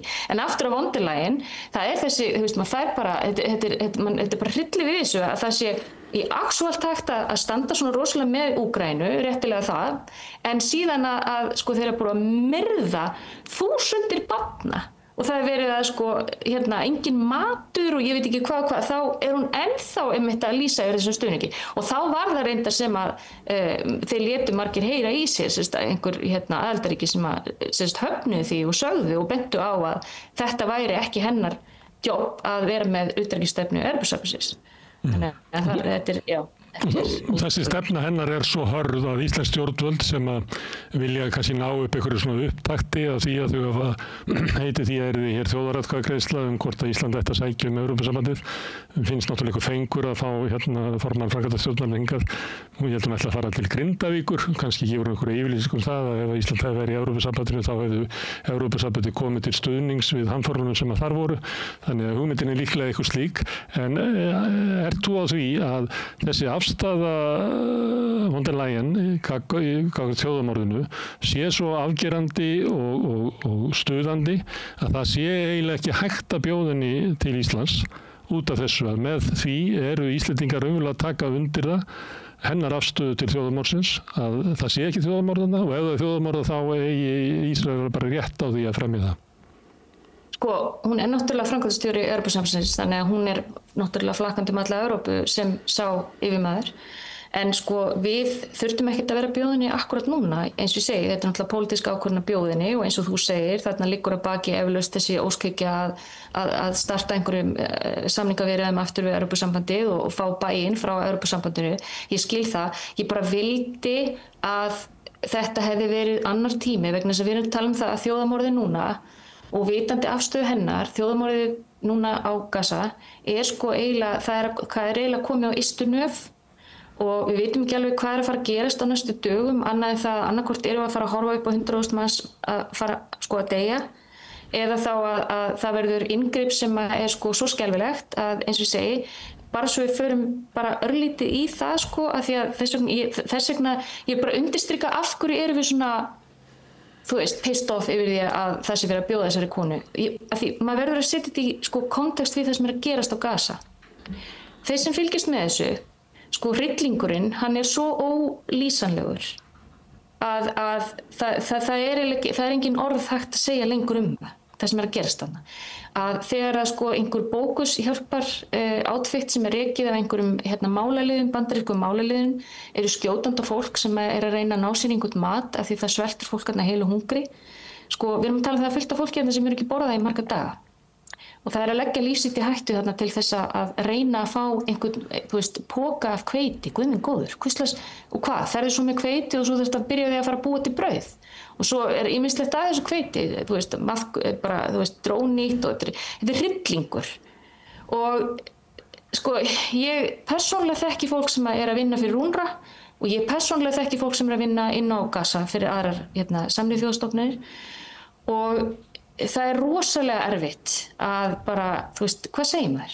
Að því við erum að bregðast þeim svo rosalega. Þess vegna finnst mér að bjóða von der Leyen núna akkurat á þessum tímapunkti vegna þess að það vita mál að ef að okkar utanríkisráðherra og forsætisráðherra ætla að hafa hana svolítið góða og komast svona inn í eitthvað huggulegt samband með Evrópusambandinu þannig að hún fari svona að liðka til fyrir þessum viðræðum sem að náttúrulega á dagskrá Viðreisnar. Þá erum við að tala það að við verðum að sennilega, ef við ætlum ekki að styggja hana, þá hljótum við að verða að ekki að taka undir mál Sameinuðu þjóðanna sem að grátbiður aðildarríkin að gera eitthvað. Við verðum þá að selja prinsipin okkar svolítið eins og við gerum með Bandaríkjamönnum. Þegar við tölum það að Bandaríkjamenn séu okkar svona, þegar okkar varnarstóðir eru byggðar á Bandaríkjunum, að við erum vísvitandi ekki að styggja Bandaríkin en með því erum við líka í raunin að kvitta undir að alþjóðakerfið skipti okkur ekki lengur máli og alþjóðalög skipti ekki lengur máli. Heldur það svo stóri sem ræður. Þannig að mér finnst þetta ömurlegu tími að bjóðinni akkurat á þessum tímapunkti. Hann óheppilegur í alla staði. Ég hefði viljað sjá þessu konu bara fara úr Evrópusambandinu sem æðsti yfirmaðurinnar vegna þess að þetta ekki tækt. Þetta og það bara núna í dag sá ég að þá eru sko ég held einhver 12 samtök held ég alveg örugglega en svona frá Ísrael mannréttindasamtök frá Ísrael voru að senda Evrópusambandinu erindi Kallas voru að senda erindi bara að grátbiðja það, að benda á það að Evrópusambandið að brjóta sín eigin lög og undirstoðir mannréttinda í Evrópusambandinu með því að taka ekki á þessu og setja til dæmis þá væntanlega allavega einhverjar aðgerðir gegn Ísrael. Það ekkert búið að gera, hugsaðu þér. Og drepa, það enda talað það talað einhverja 50-60.000, en ég meina talan þetta, við erum bara að tala eitthvað fólk sem hefur farist í einhverju rústum. Heldur þessi margir búin að deyja hungri, fá ekki lyfin sín, nýrnasjúklingar, krabbameinssjúklingar, börn, að drepast bara því þau fá ekki formúli. Þetta á eftir að vera einhver 200.000 manns og það, ef við tölum bara töluna, miðum þetta við Srebrenica, þetta komið langt yfir það, Þetta er kannski ekki Rwanda sem var 1 milljón, en ég meina, og það náttúrulega búa fleiri í Rwanda, en ég meina, við erum samt að tala að þetta er kannski orðið 10% af þjóðinni sem verður bara drepin. 10%. Þannig að já, maður svolítið svektur yfir þessu, því það oftar að verða rauði dregillinn fyrir konu sem að í rauninu, og ég ætla bara líka að bæta einu við, mann svolítið niður fyrir, að von der Leyen, ég meina, ég get alveg Albanese, sérstaklega skýrsluhöfundur í málefnum Palestínu fyrir Sameinuðu þjóðirnar, búin að búin að gefa út skýrslu þar sem að hún sýnir nákvæmlega hvaða fyrirtæki eru samsök í þessu þjóðamorði. En ég get alveg sagt þér það að mjög fljótlega, og það er ekki langt í það, að það verður líka farið að halda yfirlit yfir þá leiðtoga, þá þjóðaleiðtoga og þá sem að studdu hreinlega þetta þjóðamorð eða komu í veg fyrir það. Vegna þess að það er þannig að það hefur komið inn á borð til von der Leyen, skilst mér, frekar en Kallas, erindi að endurskoða býtunum við þessar erindi ekki að brjóta á í rauninni gildum Evrópusambandsins og reglum Evrópusambandsins, að þeir eru ennþá vantanlega í viðskiptasambandi við Ísrael. Og það var einhvern veginn, því var ýtt undir teppið, Það var ýmislegt þetta að koma í ljós og þeir leiðtogar sem hafa verið helstu klappstýrur Ísraels í þessu, sem eru sérstaklega von der Leyen en líka til dæmis Bretar, að þetta eftir að koma í ljós og þessir leiðtogar munu fá, ég veit ekki hvort þið fá að svara fyrir því að hag, skilur, en þetta verður ekki gott legacy. Og það sem ég hefði vilja sjá að íslensk stjórnvöld færu bara að vera svolítið, það eru skyldur, við erum í mannréttindaráðinu í Sameinuðu þjóðunum. Það væri bara óbóðslega gott að sjá ráðherrana bara huga að alþjóðalögum, vegna þess að Ísland sem er smáríki byggir allt sitt á því að þessi lög, að það sé ekki bara vilda vestrið. Byggjum okkar bara tilvist á því að það sé einhver regla í alþjóðakerfinu og einhver lög sem vernda okkur. Þannig að það Sökin þeir sem eru náttúrulega að fremja þjóðamorðið, þeir sem að styðja það, og síðan líka sök þeirra sem að gerðu ekki allt í þeirra valdi til að koma í veg fyrir það. Og þögnir sama á samþykki. Já. Það er nú bara málið, Þú varst að tala á þann að því að þú hefur starfað á átaka og hungursvæðum og hörmungarsvæðum og þú varst að tala að þarna væri fólk sem hefði ekki borðað í marga daga. Ég voru að velta fyrir mér, þegar þú horfir á umræðuna sem á sér stað kannski á Vesturlöndum, finnst þér svona umræðan ástandið á Gaza vera einhver leyti svona léttvæg eins og að í fréttum þaðan eða umfjöllum þaðan að þá liggi ekki raunverulega svona frammi þær hörmungar sem að fólki þarna að líða. Hver raunverulega lífsháskin sem þarna vofir við fólki og geti bara fjöldi fólks dáið í nótt og morgun og hinn. Finnst þér að vera alvöruleysi í umfjöllun stjórnmálamanna og umfjöllun fréttamiðla á Vesturlöndum? Fólk orðið ónæmara fyrir þessu. Það er náttúrulega búið að vera svolítið í gangin í næstu 2 ár. Og þetta svo rosalegt ofbeldi en það því miður búið að normalisera svolítið ofbeldi og það var margir svo talað það að fyrstu mánuðina þegar maður var að horfa upp á börn sem að bara drepast í beinni skiluru á Instagram að þá einhvern veginn maður er bara, þetta er hryllingur að segja þetta, maður er bara vanur því að sjá limlaust börn draga síðasta andan þú veist, eða klemd í einhverjum rústum. Þetta bara orðið normalisering á alveg skelfilega, hryllilega ofbeldi. Þannig Helen, ég nefnilega ekki að vísa til þess, heldur ég frekar að vísa til svona hvernig stjórnmálamenn tala þetta, því að þar virðist, þeir bara hafa aldrei virðist hafa verið snertir af því að þarna séu börn að deyja. Heldur það frekar þannig að umræðan virðist snúast það að fólki sem að deyja á Gaza eigi það einhver leyti skilið að það geti sjálfur sér kennt? Já, ég get ekki endilega séð þá orðræðu hjá þessu yfir þessum leiðtogum okkar. Ég myndi frekar segja, já, það skeytingaleysi og það er nátengt pólitík og það nátengt rasisma. Það að segja, ég ekki að segja að leiðtogar séu einhverju rasistar endilega, en það bara þannig að það eru margir sem að horfa á palestínumenn sem bara tengi ekki og það ákveðin svona, þetta er reyndar ekkert allir múslima þeir sem vita til, það er líka kristnir menn og þetta er mjög fjölbreytt samfélag, en mér finnst vera að þetta er orðin, þetta er alltaf svona meðöll stríð, ég manst eftir þegar við vorum með stríði á Balkanskaganum, þú veist að eftir ákveðin tíma þá er þetta svo normaliserað að fólk hættir að tala þetta. Þetta hættir að vera headlines, þó að ástand í rauninni hafi versnað miklu meira. Vegna þess að, en þar komum við líka inn á hlutverk fjölmiðlanna í þessu. Þú veist, fjölmiðlarnir eru náttúrulega ekki endilega alltaf að skila sínu hlutverki varðandi, og ég finn þetta sérstaklega mikið í Bretlandi. Það sem að BBC gerir sér heila far úr því að fjalla þetta. Og það kannski þetta alvarlegasta í þessu þessi þöggun. Þú sér bara hvernig komið fram við mótmælendur víða í Evrópu, bara í Þýskalandi sérstaklega, líka í Bretlandi og Hollandi, þú veist, víða í Evrópu, hvernig komið fram við þá sem að mótmæla þjóðarmorði og eru beittir rosalega ofbeldi. Þannig að það eitthvað svona, og þess vegna segi ég, maður lifir bara í einhverju svona dystópíu, þú veist, að því að manni finnst.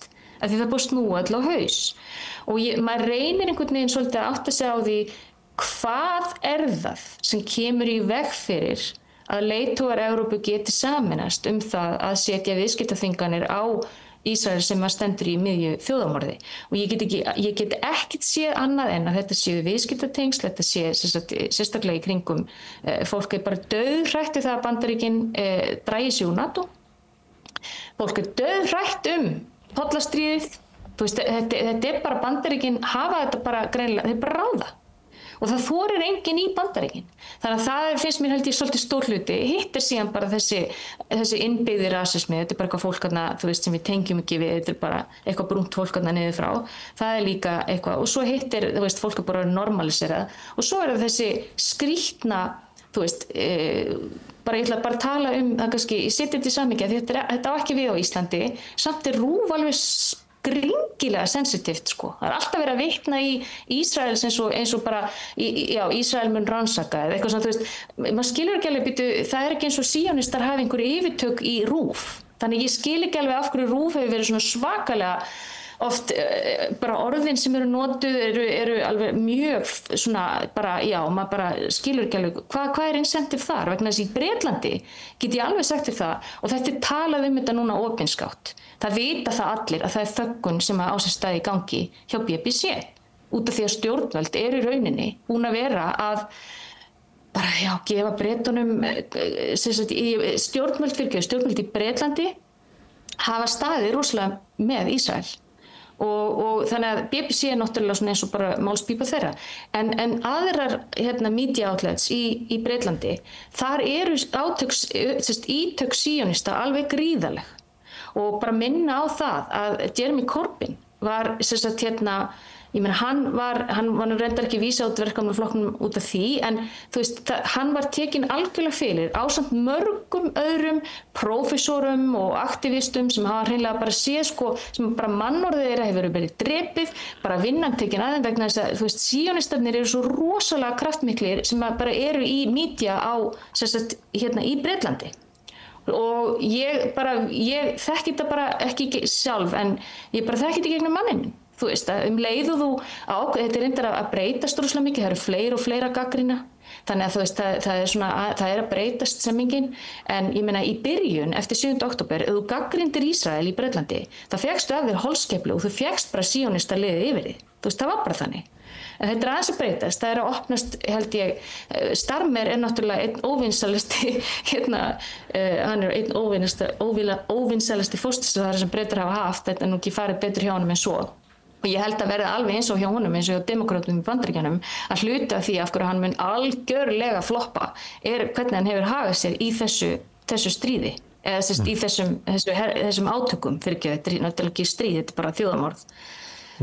Herðum, Helen, takk fyrir að taka síman í Somalíu og gangið vel í þínu verkum þar, en ég fæ að slá á þráðin til þín aftur og tala við öryggismál og ástandið í Gaza og víðar í heiminum. Fljótlega, takk hjá það. Takk fyrir það og bara ég bið að heilsa heim. Takk fyrir. Skilum því. Herðu, og þetta eru þá lokin á Rauða borðinu núna í kvöld.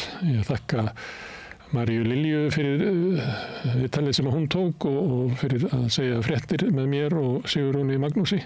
Við þökkum Boga Reynisinni sem var núna á tökkunum og tók upp og sendi út kærlega fyrir. En ykkur þökkum við mest sem hafi verið að hlusta og horfa því að við byggt upp samstöðuna bara með því að segja vinum á vandaminu frá efni sem ykkur líkar hér og þá finnur fólk okkur á Facebook, á YouTube, í öllum hlaðarsveitum.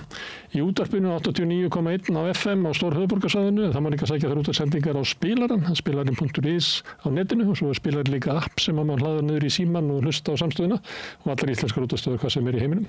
Svo erum við komin í sjónvarpið til þeirra sem að fá sjónvarpið sitt frá símanum, fjarskiptafyrirtækinu.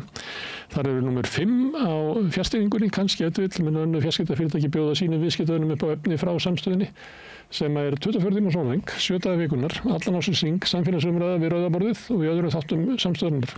Það sem að drífur samstöðuna áfram og er sá hluti áhorfenda og áheyrenda sem að gerst áskrifendur. Það er eiginlega vélinn okkar.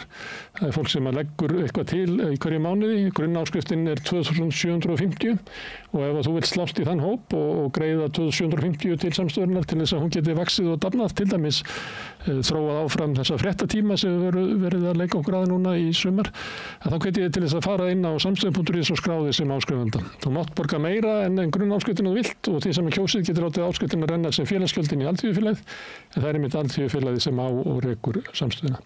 En þetta er gott í bili núna. Hér á eftir taka við endursýningar á góðu efni sem við eigum hér í heilu farmana á samstöðunni. Þannig að það er mjög ólíklegt að þú hefði séð það efni sem við erum að fara að sýna núna. Og svo mætum við aftur hérna í beina útsendingu klukkan 7 annað kvöld. Við ætlum að vera klukkan 7 þegar að fótboltinn rúllar á RÚV. Þá byrjum við dagskrána hér klukkan 7 á fréttum. En takk fyrir í bili, sjáumst á morgun. Bókvistun býður upp á alhliða bókhaldsþjónustu fyrir einstaklinga og fyrirtæki. Við byggjum á reynslu, faglegum og traustum vinnubrögðum. Bókvistun, alhliða bókhaldsþjónusta, Bæjarhrauni 2, Hafnarfirði.